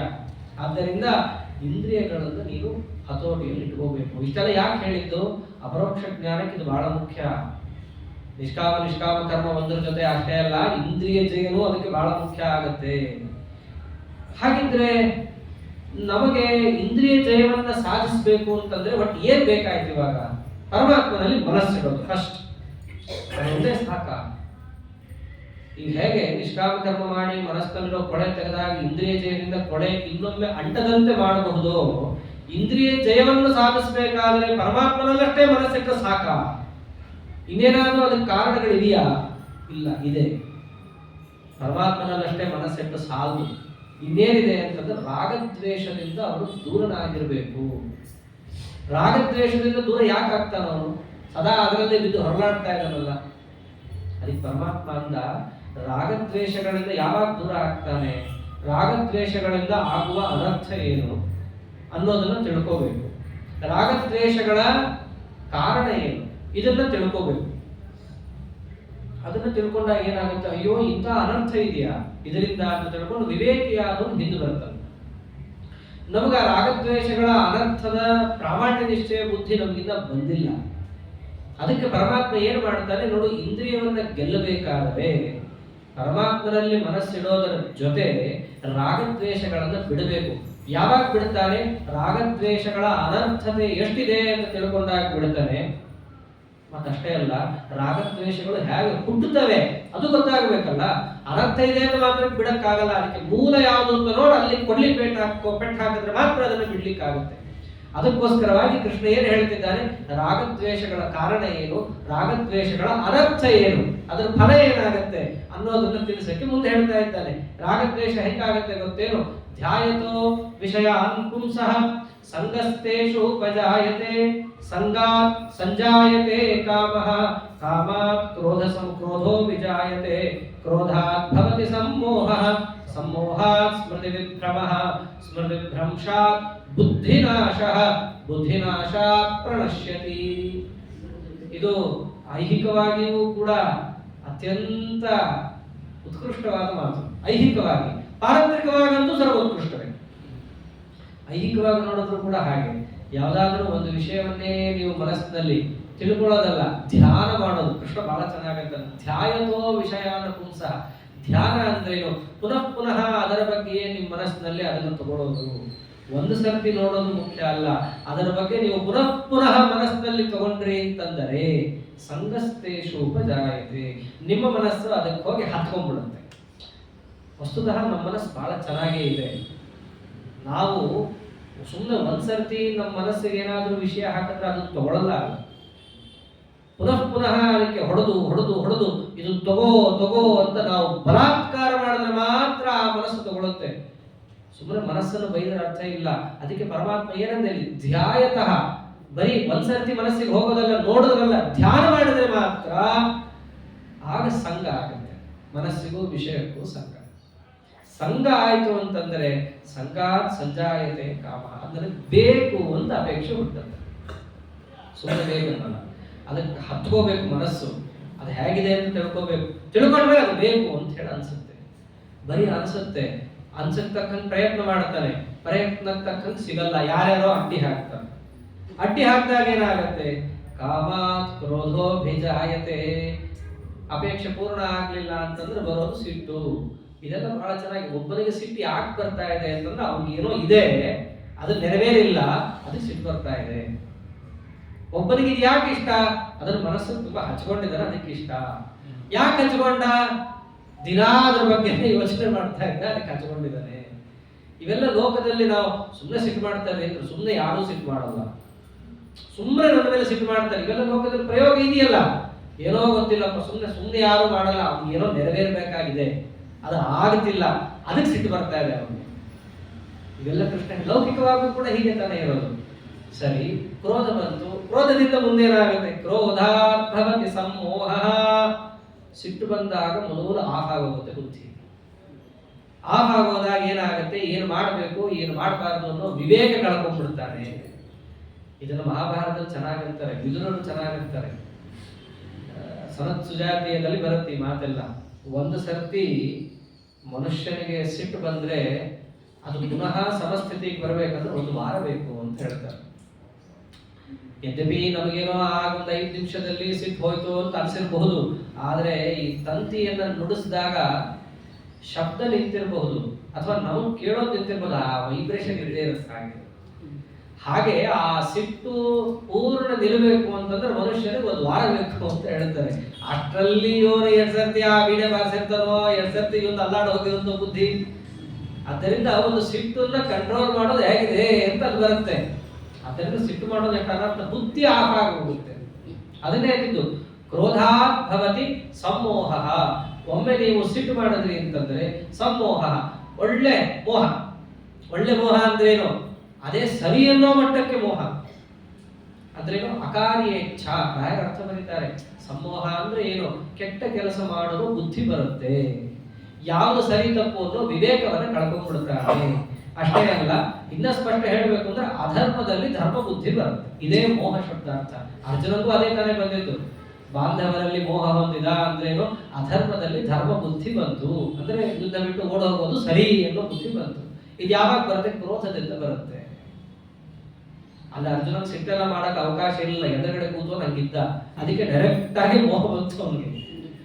ಅವಾಗಿದ್ದ ಅವ್ನು ಎದುರುಗಡೆ ಸಾರಥಿ, ಅವನ ಎದುರಿಗೆ ಸಿಟ್ಟು ಮಾಡಿದ್ರೆ ಕೇಳ್ತಾನೆ ಇದ್ರಿ ಅವನು ಒಳಗಡೆ ಇರೋನು. ಅದಕ್ಕೆ ಋಷಿಕೇಶ ಹೃಷಿಕೇಶ ಅಂತ ಅಷ್ಟೆಲ್ಲ ಹಿಂದೆ ಹೇಳ್ತಿದ್ದಿತ್ತು. ಹೀಗೆ ಸಮೋಹ ಅನ್ನೋದು ಅವಾಗ ಬರುತ್ತೆ. ಸಿಟ್ಟಿನಿಂದ ಬುದ್ಧಿ ಆಫ್ ಆಗಿ ಯಾವುದು ಸರಿ ತಪ್ಪು ಅನ್ನೋ ವಿವೇಕವನ್ನು ಅವನು ಕಳ್ಕೊಂಡು ಕೆಟ್ಟ ಕೆಲಸ ಮಾಡುವ ಅಪೇಕ್ಷೆಯನ್ನು ಹೊತ್ತು ಅಧರ್ಮದಲ್ಲಿ ಧರ್ಮ ಬುದ್ಧಿಯನ್ನು ಹೊಂದುತ್ತಾನೆ. ಅದು ಬಂತು ಅಂತಂದ್ರೆ ಸಮೋಹಾತ್ ಸ್ಮೃತಿ ವಿಭ್ರಮ. ಸ್ಮೃತಿ ವಿಭ್ರಮ ಅಂತಂದ್ರೆ ಸ್ಮರಣೆಯನ್ನ ಕಳ್ಕೊಳ್ತಾನೆ. ಯಾವ ಸ್ಮರಣೆ? ಇದು ಸರಿ ಇದು ತಪ್ಪು ಅಂತ ಕೇಳಿರ್ತಾನೆ, ಅವನಿಗೇನು ಗೊತ್ತಿಲ್ಲ ಅಂತಿಲ್ಲ, ಎಲ್ಲ ಗೊತ್ತು. ಆದ್ರೆ ಆ ಸಿಟ್ಟಿನಿಂದ ಆ ವಿವೇಕ ಕಳ್ಕೊಂಡಾಗ ಸರಿ ತಪ್ಪುಗಳು ಅನ್ನೋದನ್ನ ಅಷ್ಟನ್ನು ಮರೆತು ಬಿಡ್ತಾನೆ. ಇದು ಶಾಸ್ತ್ರಕ್ಕೆ ಸಮ್ಮತ ಅಂತ ಗೊತ್ತಿದ್ರು, ಶಾಸ್ತ್ರಾನುಸಾರವಾಗಿ ಇದು ಧರ್ಮ ಇದು ಅಧರ್ಮ ಅಂತ ಯದ್ಯಪಿ ಇದ್ರೂ ಆ ಸ್ಮರಣೆ ಅವನಿಗೆ ಆ ಸಮಯಕ್ಕೆ ಬರಲ್ಲ. ಸಿಟ್ಟಿನಿಂದ ಆಗುವ ಅನರ್ಥಗಳಿರಲ್ಲ. ಆಮೇಲೆ ಸ್ಮೃತಿ ಹೋಯಿತು. ಸ್ಮೃತಿ ಭ್ರಂಶಾತ್ ಬುದ್ಧಿನಾಶಃ. ಸ್ಮೃತಿ ನಮಗೆ ಹೋಯ್ತು, ಧರ್ಮಾಧರ್ಮಗಳಿದು ಅನ್ನೋ ಸ್ಮರಣೆ ಬರಲಿಲ್ಲ. ಅವಾಗ ಏನಾಗುತ್ತೆ? ಬುದ್ಧಿನಾಶ. ಬುದ್ಧಿನಾಶ ಅಂತಂದ್ರೆ ಇದು ತಪ್ಪು ಅನ್ನೋದನ್ನ ಮಾಡಿದ್ರೆ, ಅಂದ್ರೆ ಯಾವುದು ತಪ್ಪಿದೆಯೋ ಅದನ್ನ ಮಾಡಿದ್ರೆ ಅದರಿಂದ ಪಾಪ ಬರುತ್ತೆ ಅನ್ನೋ ಪಾಪ ಬುದ್ಧಿ ಹೊರಟೋಗುತ್ತೆ. ಇರಬೇಕಲ್ಲ ನಮಗೆ ಆ ಪಾಪ ಪ್ರಜ್ಞೆ ಪುಣ್ಯ ಪ್ರಜ್ಞೆ ಇರಬೇಕು. ಇದನ್ನು ಮಾಡೋದ್ರಿಂದ ನಮಗೆ ಪಾಪ ಬರುತ್ತಪ್ಪ, ಇದನ್ನು ಮಾಡೋದ್ರಿಂದ ನಮಗೆ ಪುಣ್ಯ ಬರುತ್ತೆ, ಆ ಬುದ್ಧಿ ಇರಬೇಕು. ಇದೆಲ್ಲ ನಮ್ಮ ಭಾರತೀಯ ಸಂಸ್ಕೃತಿಯಲ್ಲೇ ಬಂದದ್ದು. ನಮ್ಮಲ್ಲಿ ಹಿಂದೆ CC ಕ್ಯಾಮ್ರಾ ಇರಲಿಲ್ಲ. ಅವಾಗ ಏನಂತಿದ್ರು? ನೋಡು, ಸೂರ್ಯ ನೋಡ್ತಾ ಇರ್ತಾನೆ, ದೇವರು ನೋಡ್ತಾ ಇರ್ತಾನೆ. ಇದರಿಂದ ಮಕ್ಕಳಿಗೆ ಹೇಳಿ ಏನ್ ಸಾಧಿಸ್ತಾ ಇದ್ರು? ಅವರಲ್ಲಿ ಆ ಪಾಪ ಬುದ್ಧಿ ಇಡ್ತಾ ಇದ್ರು. ಹೌದಪ್ಪ, ಇದನ್ನ ನಾವು ಮಾಡಿದ್ರೆ ಪರಮಾತ್ಮ ನಮ್ಮನ್ನು ಮೆಚ್ಚಲ್ಲ, ನಮಗೆ ಪಾಪ ಬರುತ್ತೆ. ಆ ಪಾಪದ ಭಯ ಇರಬೇಕು, ಪಾಪ ಭೀರುಗಳಾಗಿ ಇರಬೇಕು ಅಂತ ಹೇಳ್ತಾರೆ. ಒಂದು ವೇಳೆ ಅವರೇನಾದ್ರೂ ಸಿಟ್ಟು ಮಾಡಿ ವಿವೇಕ ಕಳ್ಕೊಂಡು ಅದರಂತೆಯೇ ಏನೇನು ಧರ್ಮಾಧರ್ಮಗಳಿದ್ವು ಅನ್ನೋದನ್ನು ಪೂರ್ಣ ಮರೆತು ಕೂತಿದ್ದ ಅಂತಂದ್ರೆ ಏನು ಪಾಪ ಏನು ಪುಣ್ಯ, ಎಲ್ಲ ಬೇಡ ನನಗೆ, ಅದು ಸಾಧಿಸ್ಕೊಂಡು ಸಾಕು ಅಂತ ನಿಂತು ಬಿಡ್ತಾನ. ಬುದ್ಧಿ ನಾಶಾತ್ ಪ್ರಣಶ್ಯತಿ. ಯಾವಾಗ ಪಾಪ ಬುದ್ಧಿ ಅವನಿಗೆ ಹೋಯ್ತೋ, ಮಾಡಿದ ಕೆಲಸ ಇದು ಪಾಪ ಅನ್ನೋ ಬುದ್ಧಿ ಇಲ್ವೋ, ಅವಾಗ ಪಾಪಗಳು ಅವನಿಗೆ ಬಂದು ಪ್ರಣಶ್ಯತಿ, ಅವನಿಗೆ ಪ್ರನಾಶ ಅರ್ಥಾತ್ ನರಕಾತ್ಯನರ್ಥಗಳು ಅವನಿಗೆ ಆಗುತ್ತೆ. ಒಬ್ಬನಿಗೆ ವಿಷಯಗಳ ಸಂಘದಿಂದ ಯಾವ ಮಟ್ಟಕ್ಕೆ ಅನರ್ಥ ಇದೆ ಅಂತ ಪರಮಾತ್ಮ ಅಂತ ಇದ್ದಾನೆ. ಇಲ್ಲಿ ರಾಗದ್ವೇಷಗಳ ಬಗ್ಗೆ ಮಾತಾಡ್ತಾ ಇದ್ದಾನೆ ಪರಮಾತ್ಮ. ನಮಗೆ ರಾಗ ಅಂದ್ರೆ ಸಂಘ ಮುಂತಾದವುಗಳು ಅಥವಾ ಕಾಮ, ಇವೆಲ್ಲ ಹೆಂಗಾಗತ್ತೆ ನೋಡು, ಒಂದನ್ನು ಎದ್ದೊಂದು ಮನಸ್ಸಿಗೆ ಹಂಚಿಕೊಂಡ್ರೆ ಆಗತ್ತೆ. ಇದನ್ನೇ ಅಂದಿದ್ದು ಯಸ್ಸರ್ವತ್ರ ಸ್ನೇಹ ತತ್ತತ್ ಪ್ರಾಪ್ಯ ಶುಭಾಶುಭಂ. ಇದನ್ನೇ ಅಪರೋಕ್ಷ ಜ್ಞಾನಿಗಳ ಮಾರ್ಗದಲ್ಲಿ ಪರಮಾತ್ಮ ಹೇಳಿದ್ದನ್ನು ವಿವರಿಸ್ತಾ ಇದ್ದಾರೆ. ಎಲ್ಲೂ ತುಂಬಾ ಹಚ್ಕೋಬಾರದು. ಹಚ್ಕೊಂಡ್ರೆ ಏನಾಗುತ್ತೆ? ಆ ಪದಾರ್ಥ ಬಂದು ಮನಸ್ಸಿಗೆ ಹಚ್ಕೊಂಡ್ಬಿಡುತ್ತೆ, ತೆಗಿಲಿಕ್ಕಾಗಲ್ಲ, ಬಹಳ ಕಷ್ಟಪಡಬೇಕಾಗತ್ತೆ. ಅದಕ್ಕೆ ಯಾವುದನ್ನು ಹೆಚ್ಚು ಹಚ್ಕೊಳ್ಳಿಕ್ಕೆ ಹೋಗ್ಬಾರ್ದು. ಹಚ್ಕೊಂಡ್ಬಿಟ್ರಿ ಅಂತಂದ್ರೆ ನಿಮ್ಗೆ ರಾಗದ್ವೇಷಗಳು ಶುರುವಾಗ್ತಾ ಹೋಗುತ್ತೆ. ಅಂದ್ರೆ ರಾಗದ್ವೇಷಕ್ಕೆ ಏನ್ ಕಾರಣ ಅಂತಾಯ್ತು? ತುಂಬಾ ಹಚ್ಕೊಳ್ಳೋದು. ಅದರಿಂದ ಸಿಗುವಂತಹ ಮಹಾಫಲ ಯಾವುದು? ನರಕಾದ್ಯನರ್ಥಗಳು. ಇಷ್ಟು ರಾಗದ್ವೇಷದಿಂದ ಆಗತ್ತೆ ಅಂತ ಗೊತ್ತಾದಾಗ ಯಾರಾದ್ರೂ ಬುದ್ಧಿವಂತ ಬಂದ್ರೆ ಬರ್ಲಿರಿ, ನರಕ ನೋಡ್ಕೊಳ್ಳೋಣಂತೆ, ಇವಾಗಂತೂ ನಾನು ಇಷ್ಟಪಡ್ತೇನೆ ಅಂತಂದ್ರೆ ಹಾಗೆ ಆಗಪ್ಪ ಅನ್ಬೇಕು. ಕೃಷ್ಣ ಅದನ್ನೇ ಅಂತ, ನಾನು ನಿನಗೆ ಇಂದ್ರಿಯ ಜಯ ಮತ್ತೆ ಇದು ಅಪರೋಕ್ಷ ಜ್ಞಾನ ಇವೆಲ್ಲ ಮಾರ್ಗವನ್ನು ನಾನೇನು ಹೇಳ್ತಾ ಇದ್ದೀನಿ, ಪರಮಾತ್ಮದಲ್ಲಿ ಮನಸ್ಸಷ್ಟೇ ಇಟ್ಟರೆ ಸಾಲದಪ್ಪ, ಅದರ ಜೊತೆಗೆ ಏನಿರಬೇಕು? ರಾಗದ್ವೇಷಗಳಿಂದ ದೂರನೂ ಆಗಿರ್ಬೇಕು. ಹೆಂಗಾಗ್ತಾರೆ ಅಂದ್ರೆ ಹೀಗೆ ಅವರಿಗೆ ವಿವೇಕ ಹುಟ್ಟಿಸ್ಬೋದು. ಪರಮಾತ್ಮ ಅದನ್ನೇ ಅಂತಾನೆ, ನಾವು ಜೀವನನ್ನು ಬದಲಾಯಿಸಕ್ಕಾಗಲ್ಲ. ತಪ್ಪು ದಾರಿಯಲ್ಲಿ ನಡೀತಿದ್ರೆ ಇದು ಸರಿ ದಾರಿಯನ್ನು ತೋರಿಸ್ಕೊಡ್ಬಹುದು. ವಿಕಾರ ಹೇಳ್ತಾರೆ ಶೃಂಗಿಗ್ರಾಹಿಕೆಯ ಅನೀಯತೆ. ನಾವೇನು ಹಸು ಕೋಡ್ ಹಿಡ್ಕೊಂಡು ಎಳ್ಕೊಂಡ್ಬಂದಾಗ ಅವನನ್ನು ಒಂದ್ ಕಡೆ ಎಳ್ಕೊಂಬರಕ್ ಆಗಲ್ಲ ಅಂತಾರೆ. ಹಂಗೆ ಎಳ್ಕೊಂಡ್ಬಂದ್ರೆ ಅವನು ನಿಲ್ಲೋದೂ ಇಲ್ಲ, ಅವನು ಸ್ವಭಾವಕ್ಕೆ ಅಲ್ಲೇ ಹೋಗ್ತಿರ್ತಾನೆ ವಾಪಸ್. ಅವನು ನಾವು ವಿವೇಕ ಹೇಳ್ಬೋದು, ಇದು ಸರಿ ಇದು ತಪ್ಪು ಅಂತ ತಿಳಿಸ್ಕೊಡ್ಬಹುದು. ಅದ್ರ ಮೇಲೂ ಏನಾದರೂ ಕೂಡ ಹಾಗೆ ಬಂದ ಅಂತಂದ್ರೆ, ಸರಿಯಾಗಿ ಬಂದ್ರೆ ಪರಮಾತ್ಮ ನಿನ್ನ ಮೇಲೆ ಕಾರುಣ್ಯ ಇಟ್ಟಿದ್ದಾನಪ್ಪ ಅಂತ ಅನ್ಕೋಬೇಕು. ಅದು ಕೂಡ ನಾನು ಹೇಳಿದ್ದಕ್ಕೆ ಬಂದ ಅಂತ ನಮ್ಮ ಹೆಗಲು ನಾವು ತಡ್ಕೋಬಾರ್ದು. ಅವನೇನಾದ್ರೂ ಆ ಕಡೆ ಹೋದ ಅಂತಂದ್ರೆ ದೇವ್ರ ಇಚ್ಛಾ ಇಲ್ಲಪ್ಪ ನೀನ್ ಈ ಕಡೆ ಬರೋದು ಅನ್ಬೇಕು. ಅದು ಬಿಟ್ಟು ಅವರನ್ನೇ ಇನ್ನ ಎದ್ವಾಗತ್ತ ಬೈದು ಮಾಡಿದವರು ಪಾಪ ಆಡದವ್ರ ಬಾಯಲ್ಲಿ ಅನ್ನೋ ಹಂಗೆ ಅವನನ್ನು ಕೂಡ ನಾವೇ ನಮ್ಮ ತಲೆ ಮೇಲೆ ಹಾಕೊಳ್ಳುವಂತಹ ಒಂದು ಕುಕೃತ್ಯಕ್ಕೂ ನಾವು ಹೋಗಬಾರದು. ಆದ್ದರಿಂದ ಕೃಷ್ಣನು ಅದನ್ನೇ ಹೇಳ್ತಿದ್ದಾನೆ, ರಾಗದ್ವೇಷವನ್ನು ಬಿಡಬೇಕು, ಅದು ಅವನಿಗೆ ಅನ್ನಿಸ್ಬಿಡಬೇಕು. ಅವ್ನಿಗೆ ಯಾವಾಗ ಅನ್ಸುತ್ತೆ ಅದರಿಂದ ಒಂದು ಮಹಾ ಅನರ್ಥ ಇದೆ ಅಂತ ಗೊತ್ತಾಗಬೇಕು, ಅವಾಗ ಅದನ್ನು ಬಿಡುತ್ತಾನೆ. ಆಮೇಲೆ ಅದಕ್ಕೆ ಕಾರಣ ಏನು ಅಂತ ಗೊತ್ತಾದ್ರೆ ಅದನ್ನು ಬಿಡ್ಲಿಕ್ಕೆ ಪ್ರಯತ್ನ ಮಾಡ್ತಾನೆ. ಆದ್ದರಿಂದ ರಾಗದ್ವೇಷಗಳಿಂದ ದೂರನಾಗಬೇಕು, ಪರಮಾತ್ಮನಲ್ಲಿ ಮನಸ್ಸನ್ನು ಇಡಬೇಕು, ಆಗ ನೀವು ಇಂದ್ರಿಯಗಳನ್ನು ಗೆಲ್ಲಿಕ್ಕೆ ಸಾಧ್ಯ. ಇದನ್ನು ಹೇಳ್ತಾ ಇದ್ದ. ಸರಿ, ಇಂದ್ರಿಯವನ್ನ ಗೆಲ್ಲಬೇಕು, ಅದರಿಂದ ಏನೋ ಕಾರಣ ಇದೆ ಅಂತ ಹೇಳ್ತಿದ್ದೀಯಾ, ಇದರಿಂದ ಏನು ಪ್ರಯೋಜನ, ಪರಮ ಪ್ರಯೋಜನ ಅದನ್ನು ಹೇಳ್ತಾ ಇದ್ದಾರೆ. ರಾಗದ್ವೇಷ ವಿಯುಕ್ತೈಸ್ತು ವಿಷಯಾನಿಂದ್ರಿಯೈಶ್ಚರನ್ ಆತ್ಮವಶ್ಯೇರ್ ವಿಧೇಯಾತ್ಮ ಪ್ರಸಾದಮಧಿಗಚ್ಚತಿ. ಮನಃಪ್ರಸನ್ನತೆಯನ್ನು ಅವನು ಪಡಿತಾನೆ. ಮನಸ್ಸು ಪ್ರಸನ್ನವಾಗಬೇಕು. ಅವನು ಯಾವಾಗ ಪ್ರಸನ್ನವಾಗುತ್ತೆ ಅಂದ್ರೆ ಇವಾಗ ಆಗುತ್ತೆ. ಸುಮ್ಮನೆ ಚೆನ್ನಾಗಿದೆ, ನನಗೆ ಸಿಕ್ಕಿದ್ದು ನಮಗೆ ಏನು ಅನಿಸ್ತೋ ಅದು ಸಿಕ್ಬಿಟ್ರೆ ಪ್ರಸನ್ನ ಅಂತ ಕೆಲವರು ಅನ್ಕೊಂಡಿರ್ತಾರೆ. ಅಲ್ಲ, ಸಿಕ್ಕಿದ್ದು ಮನೆ ಬೇಕಾಗಿದ್ದು ಸಿಕ್ಬಿಟ್ರೆ ಅದನ್ನ ಪ್ರಸನ್ನತೆ ಅಂತಂದಲ್ಲ. ಕೃಷ್ಣ ಏನು ಹೇಳ್ತಿದ್ದಾನೆ, ಇಂದ್ರಿಯವನ್ನ ಗೆದ್ದು ತನಗೆ ಬೇಕಾದ ಕಡೆ ಮನಸ್ಸು ಹೋಗ್ತಾ ಇದೆ, ತನಗೆ ಬೇಡಾದ ಕಡೆ ಮನಸ್ಸು ಹೋಗ್ತಿಲ್ಲ ಅಂತಂದರೆ ಅದು ಮನಃಪ್ರಸಾದ ಶಬ್ದಾರ್ಥ. ಅಂದ್ರೇನು, ಸ್ವಾಭಾವಿಕವಾಗಿ ಮನಸ್ಸು ಸಂಚಾರ ಮಾಡಬೇಕು. ಅಂದ್ರೆ ತಾನು ಹೇಳದಂಗೆ ಮನಸ್ಸು ಸ್ವಾಭಾವಿಕವಾಗಿ ಹೋಗ್ತಿರ್ಬೇಕು. ಹಾಗಿದ್ರೆ ಮನಃಪ್ರಸನ್ನತೆ ಅಂತ. ಬೇಕಾದದ್ದು ನಮಗೆ ಸಿಕ್ಕಿದಾಗ ಮನಸ್ಸಿಗೆ ಒಂದು ಆ ಕ್ಷಣದಲ್ಲಿ ಆಗುವ ಆನಂದ ಇದೆಯಲ್ಲ, ಇದನ್ನು ಮನಃಪ್ರಸನ್ನತೆ ಅಂತ ಅಂದಿಲ್ಲ. ನಿನ್ನ ಇಷ್ಟಕ್ಕೆ ತಕ್ಕಾಗ ಓಡಾಡ್ತಾ ಇದೆಯಾ ಮನಸ್ಸು, ಹಾಗಿದ್ರೆ ಸರಿ ಇದೆ, ಹಂಗಿರ್ಬೇಕು. ಅದೇ ತರ ಲೋಕದಲ್ಲೂ ಕೂಡ ಪ್ರಜೆಗಳು ಚೆನ್ನಾಗಿದ್ದಾರೆ ಅಂದ್ರೆ ಏನರ್ಥ, ಶಾಸನಕ್ಕೆ ಅನುಗುಣವಾಗಿ ಪ್ರಜೆಗಳು ವರ್ತಿಸ್ತಾ ಇದ್ದಾರೆ ಅಂತ ಅರ್ಥ. ಸ್ವೇಚ್ಛಾಚಾರವಾಗಿ ಪ್ರಜೆಗಳಿದ್ರು ಅಂತಂದ್ರೆ ಅಲ್ಲಿ ಚೆನ್ನಾಗಿದೆ ಅಂತ ಅರ್ಥನ. ಅಲ್ಲಿ ಏನಂತ ಕರಿಬೇಕದನ್ನ, ಏನಾದ್ರು ಹೇಳ್ತಾರೆ ಇಂಗ್ಲಿಷ್ ಅಲ್ಲಿ ಹೆಸರುಗಳು, ಅರಾಜಕತೆ ಅನ್ನೋದಕ್ಕೆ ಅನಾರ್ಕಿನೋ ಏನೇನೋ ಹೆಸರುಗಳಿರ್ತಾವಲ್ಲಿ. ಒಟ್ಟಿನಲ್ಲಿ ಅದು ಚೆನ್ನಾಗಿದೆ ಅನ್ನೋ ಶಬ್ದ ಅಲ್ಲ, ಅದು ಮನಃಪ್ರಸಾದ ಅನ್ನೋದು ಕೂಡ ಆ ಅರ್ಥದಲ್ಲೇ ಬಂದಿರೋದು. ನಿಮಗೆ ತಕ್ಕ ಹಾಗೆ ಆ ಮನಸ್ಸು ವಿಷಯಗಳ ಕಡೆ ಹೋಗ್ತಾ ಇದೆ ಅಂತಂದ್ರೆ ಆಗ ಮನಸ್ಸು ಪ್ರಸನ್ನವಾಗಿದೆ ಅಂತ ಅರ್ಥ. ಅದು ಯಾವಾಗ ಆಗುತ್ತೆ ಅದನ್ನೇ ಹೇಳ್ತಾ ಇದ್ದಾನೆ ಇಲ್ಲಿ. ಒಂದು ವೇಳೆ ನಿಮಗೆ ರಾಗದ್ವೇಷಾದಿಗಳು ಇಲ್ಲದಿದ್ದ ಪಕ್ಷದಲ್ಲಿ ಮನಸ್ಸೇನಾಗುತ್ತೆ, ನಿಮ್ಮ ಹತೋಟಿಗೆ ಬರುತ್ತೆ. ನಮ್ಮ ಮನಸ್ಸು ಹತೋಟಿ ಯಾವಾಗ ಬರುತ್ತೆ ಅಂತ ಹೇಳ್ತಾ ಇದ್ದಾನೆ. ಎರಡು ಹಂತ ಮನಸ್ಸನ್ನು ಹತೋಟಿಗೆ ತಗೊಳಕ್ಕೆ, ಮನೋಜೈವನ ಸಾಧಿಸಕ್ಕೆ ಎರಡು ಹಂತ. ಒಂದು ಪರಮಾತ್ಮನ ದರ್ಶನವಾದಾಗತ್ತೂ ಸರಿನೇ ಸರಿ. ಲೋಕದಲ್ಲೇನೆ ಮನಸ್ಸನ್ನು ಯಾವಾಗ ಹತೋಟಿಗೆ ತಗೋಬಹುದು, ಆತ್ಮವಶ್ಯೈ, ನಮಗದು ವಶವಾಗುತ್ತೆ ಮನಸ್ಸು ಯಾವಾಗ, ಒಂದು ರಾಗದ್ವೇಷಾದಿಗಳು ನಮಗೆ ಇಲ್ಲದಿದ್ದರೆ. ರಾಗದ್ವೇಷ ಯಾವಾಗ ಇರಲ್ಲ ಅಂತ ಇಷ್ಟೊತ್ತವರೆಗೆ ಹೇಳಾಗಿದೆ ನಾವು. ಆದ್ದರಿಂದ ರಾಗದ್ವೇಷಗಳು ಒಂದು ವೇಳೆ ಇಲ್ಲ ಅಂತಂದ್ರೆ ಮನಸ್ಸು ನಮ್ಮ ಹತೋಟಿಯಲ್ಲಿರುತ್ತೆ. ಮನಸ್ಸು ನಮ್ಮ ಹತೋಟಿಯಲ್ಲಿದ್ರೆ ಎಲ್ಲ ಮನಸ್ಸಿನ ಆಡುಕಾಳುಗಳು, ಎಲ್ಲ ಇಂದ್ರಿಯಗಳು, ಅವುಗಳು ಕೂಡ ಏನಾಗುತ್ತೆ, ನಮ್ಮ ಹತೋಟಿಗೆ ಬರುತ್ತೆ. ಇದು ಇಂದ್ರಿಯ ಜಯ ಅನ್ನೋದರ ಆಂತರ್ಯ. ಅದನ್ನೇ ಅಂತಾನೆ ರಾಗದ್ವೇಷ ವಿಯುಕ್ತೈಸ್ತು. ರಾಗದ್ವೇಷದಿಂದ ದೂರ ಹೋಗಿದ ಕಾರಣ ಏನಾಗುತ್ತೆ, ಮನಸ್ಸು ನಮ್ಮ ಅಧೀನ ಬರುತ್ತೆ. ಅಂತಹ ಮನಸ್ಸು ನಮ್ಮ ಅಧೀನ ಆದಾಗ ಆತ್ಮವಶ್ಯೈಹಿ ಇಂದ್ರಿಯೈಹಿ ವಿಷಯಾಂಚರನ್. ಹಾಗೆ ನಮ್ಮ ಅಧೀನದಲ್ಲೇ ಮನಸ್ಸಿದ್ದು ಆ ಮನಸ್ಸಿನ ಸಂಬಂಧ ಇಂದ್ರಿಯಗಳಿಗೆ ಹತ್ತಿ ಒಂದು ವೇಳೆ ನಿಮ್ಮ ಇಂದ್ರಿಯಗಳೇ ವಿಷಯಗಳ ಕಡೆ ಹೋದರೂ ಕೂಡ ನಿಮಗೇನೊಂದು ಬಾಧಕ ಅಲ್ಲ. ಯಾಕೆ ಇದನ್ನು ಹೇಳ್ತಾರೆ ಅಂದ್ರೆ ಅಪರೋಕ್ಷ ಜ್ಞಾನಿಗಳು ತಿಂತಾರೆ, ಅವರು ಓಡಾಡ್ತಾರೆ. ಹಿಂದೆ ಹೇಳಿದ್ದ ಯಾಕೆ ತಿಂತಾರೆ, ಯಾಕೆ ಕೊಡ್ತಾರೆ, ಅವ್ರಿಗೇನು ಬಾಧಕ ಆಗಲ್ಲೇನು ಅಂತ ಕೇಳಿದ್ದ, ಏನೂ ಆಗಲ್ಲ ಅವರಿಗೆ. ಶ್ರೀಮದಾಚಾರ್ಯರು ಊಟ ಮಾಡ್ತಾ ಇದ್ರು, ಹೇಳ್ತಾರಲ್ಲ, ಪರಮಧ ಪರಮಾನ್ನಂ ಪ್ರಾಪ್ತಮೇವ ಪ್ರಯಾಸಂ ಪ್ರಭುರಿಹ ಪೂಜೆ ಸೋ ವೇದವಾದ ಪ್ರವೀಣ. ನಿತ್ಯ ಪರಮಾತ್ಮವನ್ನ ಆಚಾರ್ಯರು ಪರಮಾತ್ಮನಿಗೆ ನೈವೇದ್ಯ ಮಾಡಿ ಸ್ವೀಕಾರ ಮಾಡ್ತಿದ್ರು ಅಂತಿದೆ. ಅವರು ಊಟ ಮಾಡ್ತಾ ಇದ್ರು. ಅಪರೋಕ್ಷ ಜ್ಞಾನಿಗಳು ಇಂದ್ರಿಯ ಜಯ ಇಲ್ಲ ಅಂತಂತೀವೇನು? ಅಲ್ಲ. ಇಂದ್ರಿಯ ಜಯ ಅಂತಂದ್ರೆ ಏನು, ಅವರಿಗೆ ವಿಷಯದಲ್ಲಿ ಯಾವ ಅಪೇಕ್ಷೆ ಇಲ್ಲ, ರಾಗದ್ವೇಷಗಳಿಲ್ಲ, ಮನೋಭಿಮಾನಿಗಳೇ ಅವರ ಅಧೀನ. ಇದು ಕಿವು ಮನಸ್ಸು. ಅಂತಹ ಮನಸ್ಸು ಇಂದ್ರಿಯಗಳು ಎಲ್ಲ ಅವರ ಅಧೀನದಲ್ಲಿದ್ದಾಗ ವಿಷಯಗಳಿಂದ ಅವ್ರಿಗೇನು ಆಗ್ಬೇಕಾಗಿಲ್ಲ, ಹೋಗ್ಬೇಕಾಗಿಲ್ಲ. ಯಾಕೆ ಮಾಡ್ತಿದ್ರು, ದೇವರ ಪ್ರೀತಿ ಆಗತ್ತೆ ಅದಕ್ಕೆ ತಿಂತಾ ಇದ್ದೀನಿ ಅಂತ ತಿಂತಾ ಇದ್ರು. ಅವ್ರೇನಂತಿದ್ದಾರೆ ಅಲ್ಲಿ, ಅಜಿತ ಪರಮ ಭಕ್ತ ಸಂತತಂ ಮನ್ಯಮಾನಃ ಸಕಲ ಜಗದಧೀಶಃ ಪ್ರೀಯತಾಂ ಶೌರಿರಿಕ್ತಂ. ಪರಮಾತ್ಮ ಸುಪ್ರೀತನಾಗಲಿ ಅಂತ ಊಟ ಮಾಡ್ತಾ ಇದ್ರು. ಹೀಗಿರ್ತಾರೆ ಇಂದ್ರಿಯವನ್ನು ಗೆದ್ದವರು. ಇಂದ್ರಿಯ ಗೆದ್ರು ಅಂತಂದ್ರೆ ಎಲ್ಲ ಬಿಟ್ಟು ಕಣ್ಣು ಮುಚ್ಕೊಂಡು ಕೂತ್ಕೊಂಡ್ಬಿಡಲ್ಲ. ಅವರು ಮಾಡೋದನ್ನೇ ಮಾಡ್ತಾರೆ, ನಾವೇನು ಮಾಡ್ತೀವೋ ಅದನ್ನೇ ಮಾಡ್ತಾರೆ. ಆದ್ರೆ ನಾವು ಮಾಡುವಾಗ ಆ ಪದಾರ್ಥಗಳಲ್ಲಿ ವ್ಯಾಮೋಹ ಆಸಕ್ತಿ ಎಲ್ಲ ಇಟ್ಕೊಂಡು ಮಾಡ್ತೀವಿ. ಅವರ ಎಲ್ಲ ಬಿಟ್ಟು ಪರಮಾತ್ಮನಲ್ಲಿ ತಮ್ಮ ಮನಸ್ಸನ್ನು ಮಾಡ್ತಾರೆ. ಇಷ್ಟೇ ವ್ಯತ್ಯಾಸ.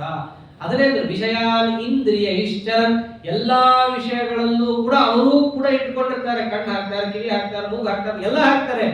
ಆದರೆ ಆತ್ಮವಶ್ಯೈ, ಎಲ್ಲ ತಮ್ಮ ಧೀರದಲ್ಲಿ ಇಟ್ಕೊಂಡು ಮಾಡ್ತಾರೆ. ಆದ್ದರಿಂದ ವಿಧೇಯ ಆತ್ಮ, ಯಾವಾಗ ರಾಗದ್ವೇಷಗಳಿಂದ ನಾವು ಬಿಟ್ಟಿರ್ತೀವೋ ಮನಸ್ಸು ನಮಗೆ ವಿಧೇಯವಾಗುತ್ತೆ. ನಾವು ಮನಸ್ಸಿಗೆ ವಿಧೇಯರಾಗಲ್ಲ, ಮನಸ್ಸು ನಮಗೆ ವಿಧೇಯವಾಗುತ್ತೆ. ಇದು ಮುಖ್ಯ. ಹೀಗೆ ವಿಧೇಯ ಆತ್ಮ, ಮನಸ್ಸು ನಮಗೆ ವಿಧೇಯವಾಗಿ, ಆ ಮನಸ್ಸಿಗೆ ಅನುವರ್ತಿಗಳಾದ ಇಂದ್ರಿಯಗಳು ನಮಗೆ ವಿಧೇಯವಾಗಿ ನಡ್ಕೊಂಡಾಗ ನಾವು ಯಾವ ವಿಷಯಗಳ ಕಡೆ ತಲೆ ಹಾಕಿದರೂ ನಮಗೂ ಬಾಧಕ ಆಗಲ್ಲ. ಹೀಗಿರ್ತಾರೆ. ಹಿಂಗೇನಾದರೂ ನಾವು ಇಂದ್ರಿಯ ಜಯವನ್ನ, ಪರಮಾತ್ಮನಲ್ಲೇ ಮನಸ್ಸನ್ನು ರಾಗದ್ವೇಷ ದೂರ ಮಾಡಿಕೊಂಡು ಇಂದ್ರಿಯಗಳನ್ನು ನಮ್ಮ ಹತೋಟಿಯಲ್ಲಿ, ಮನಸ್ಸನ್ನು ಹತೋಟಿಯಲ್ಲಿ ಯಾವಾಗ ಇಟ್ಟುಕೊಳ್ಳುತ್ತೀವೋ ಆವಾಗ ಪ್ರಸಾದ ಮಧಿಗಚ್ಚತಿ, ಆಗ ಮನಸ್ಸು ಪ್ರಸನ್ನವಾಗುತ್ತೆ. ನಾವು ಹೇಳ್ದಂಗೆ ಕೇಳಿದ್ರೆ ಯಾವ ಪ್ರಸನ್ನ ಆಗತ್ತೆ? ಮನಸ್ಸು ಆವಾಗ ಪ್ರಸನ್ನ ಆಗುತ್ತೆ. ಇದು ಬಹಳ ಮುಖ್ಯ. ಇದನ್ನೇ ಸಭಾಪರ್ವದಲ್ಲೂ ನಾವು ನೋಡ್ತೀವಿ. ಸಭಾಪರ್ವದಲ್ಲಿ ಎಲ್ಲ ದ್ಯೂತ ಮುಗಿಯುತ್ತೆ, ಆನಂದ ದ್ಯೂತ ಮುಗಿಯುತ್ತೆ. ಪಾಂಡವರು ವನವಾಸಕ್ಕೆ ಅಂತ ಹೊರಡಬೇಕಾದ್ರೆ ಅಲ್ಲಿ ಒಬ್ಬರೊಬ್ಬರು ಒಂದೊಂದು ರೀತಿಯಲ್ಲಿ ಹೋಗ್ತಾರೆ. ಧರ್ಮರಾಜ ತಲೆ ತಗ್ಗಿಸಿಕೊಂಡು ಹೋಗ್ತಾನೆ. ಭೀಮಸೇನ ದೇವರು ತಮ್ಮ ಎರಡೂ ಬಾಹುಗಳನ್ನ ಎತ್ತಿ ದೋರ್ದಂಡಗಳನ್ನ ಎಲ್ಲರಿಗೂ ತೋರಿಸ್ತಾ, ನಿಮ್ಮೆಲ್ಲರನ್ನೂ ಕೂಡ ನಾ ಸೆದೆ ಬಡಿತೀನಿ ಅಂತ ತೋರಿಸ್ತಾ ಹೊರಡುತ್ತಾರೆ. ಅರ್ಜುನ ಕಾಲನ್ನ ಧೂಳಿನಿಂದ ಎಬ್ಬಿಸ್ತಾ, ಅಂದ್ರೆ ಧೂಳನ್ನ ಎಬ್ಬಿಸ್ತಾ ಅವನು ಹೋಗ್ತಾನೆ. ಈ ಹೆಂಗೆ ಎಷ್ಟೆಷ್ಟು ಧೂಳುಗಳಿವೆ ಅಂತ ನಿಮಗೆ ಎಣಸಕ್ಕಾಗಲ್ವೋ ಅಷ್ಟಷ್ಟು ಬಾಣಗಳಿಂದ ನಿಮ್ಮನ್ನು ಹೊಡಿತೀನಿ ಅಂತ ಅವನು ಹೋದ. ಯಾಕೆ ಹಿಂಗ್ ಮಾಡಿದ್ರು ಅಂತ ಪ್ರಶ್ನೆ ಬಂದಾಗ ಆಚಾರ್ಯ ನಿರ್ಣಯ ಕೊಡ್ತಾರೆ. ಧರ್ಮರಾಜ ಪರಮ ಧಾರ್ಮಿಕ, ಅವನೇನಾದರೂ ಕೂಡ ಕಣ್ಣೆತ್ತಿ ನೋಡಿದ್ರೆ ತತ್ಕ್ಷಣದಲ್ಲಿ ಎಲ್ಲರೂ ಸುಟ್ಟು ಭಸ್ಮ ಆಗೋಗ್ತಾ ಇದ್ರು. ಭೀಮಸೇನ ದೇವರು ಏನ್ರಿ ಅವ್ರಿಗಿಂತ ಎಷ್ಟು ಮೇಲಿದ್ದಾರೆ, ಅವ್ರು ನೋಡಿದ್ರೆ ಆಗದೇ ಇರುವಂತ ಧರ್ಮರಾಜ ನೋಡಿದ್ರೆ ಆಗೋಗ್ತಿರ್ತ. ಯಾಕೆ? ಇಲ್ಲೇ ಬರುತ್ತೆ ರಾಗದ್ವೇಷ ವಿಯುಕ್ತೈಸ್ತು. ಧರ್ಮರಾಜನಿಗೆ ಅಲ್ಲಿದ್ದಂತಹ ನಡೆದಂತಹ ಪ್ರಕರಣಗಳನ್ನೆಲ್ಲ ಮನಸ್ಸಿಗೆ ತಗೊಂಡು ಪೂರ್ಣ ಮನಸ್ಸು ಕೆಡಿಸ್ಕೊಂಡ್ಬಿಟ್ಟಿದ್ದ. ಅವನೇನಾದ್ರೂ ಒಂದು ವೇಳೆ ಕಣ್ಣೆತ್ತಿ ನೋಡಿದ್ರೆ ಆ ವಿಕಾರದಿಂದ ನೋಡಿದಾಗ ಎಲ್ಲರೂ ಸುಟ್ಟು ಭಸ್ಮ ಹೋಗ್ತಾ ಇದ್ರು. ಅಷ್ಟು ಇಂದ್ರಿಯ ನಿಗ್ರಹ ಇಲ್ಲ. ಅದಕ್ಕೆ ಅವನೇನ್ ಮಾಡ್ದ? ತಲೆ ತಪ್ಪಿಸ್ಕೊಂಡ್ಬಿಟ್ಟ. ಆಯ್ತು, ಎತ್ತು ನೋಡಿದ್ರೆ ಏನಾಗ್ತಿತ್ತು? ಅನರ್ಥ ಆಗ್ತಿತ್ತು, ಭಗವತ್ ಸಂಕಲ್ಪಕ್ಕೆ ವಿರುದ್ಧ ಆಗ್ತಿತ್ತು. ತನ್ನ ಇಬ್ರು ತಮ್ಮಂದ್ರು ಪ್ರತಿಜ್ಞೆಗಳು ಮಾಡ್ಕೊಂಡಿದ್ದಾರೆ, ಅದೆಲ್ಲ ಭಗ್ನ ಆಗ್ತಾ ಇತ್ತು. ಅದನ್ನು ನೋಡ್ಬೇಕಲ್ಲ. ಎತ್ತಿ ನೋಡಿದ್ರು ಕೂಡ ಅವ್ರಿಗೇನು ಆಗಬಾರ್ದು ಅಂತಂದ್ರೆ ಮನಸ್ಸಿನಲ್ಲಿ ಅಷ್ಟು ವಿಕಾರ ಆಗಬಾರ್ದು. ಭೀಮಸೇನ ದೇವರಿಗೆ ಅದು ಯಾವ ವಿಕಾರವೂ ಇರಲಿಲ್ಲ. ಅದಕ್ಕೆ ಕಣ್ಣೆತ್ತಿ ನೋಡಿದ್ರು ಕೂಡ ಮನಸ್ಸು ಅವರದ್ದು ಅಷ್ಟೇ ಪ್ರಫುಲ್ಲವಾಗಿತ್ತು. ಹೇಳಿದಲ್ಲ, ಪ್ರಸಾದ ಮಧಿಗಚ್ಚತಿ, ನಿತ್ಯ ಪ್ರಸನ್ನ ಚಿತ್ತರು. ಕಣ್ಣೆತ್ತಿ ನೋಡಿದ್ರು ಕೂಡ ಆ ವಿಷಯದಲ್ಲಿ ಅವರಿಗೆ ಸಂಘ ಇಲ್ಲ, ಅದರಿಂದ ಕಾಮಕ್ರೋಧಾದಿಗಳಿಲ್ಲ. ಆದ್ದರಿಂದ ಅವರು ಯಾವಾಗಲೂ ಕೂಡ ನಿತ್ಯ ಪರಮಾತ್ಮನಲ್ಲೇ ಮನಸ್ಸಿರೋದ್ರಿಂದ ಸಿಟ್ಟನ್ನು ಅವರು ಕಂಟ್ರೋಲ್ ಮಾಡಿಕೊಳ್ತಾರೆ. ಕಣ್ಣೆತ್ತಿ ನೋಡಿದ್ರು ಕೂಡ ಅವ್ರಿಗೇನೂ ಬರಲ್ಲ. ಆದ್ರೆ ಧರ್ಮರಾಜನ ಆ ಸ್ಥಿತಿ ಇಲ್ಲ.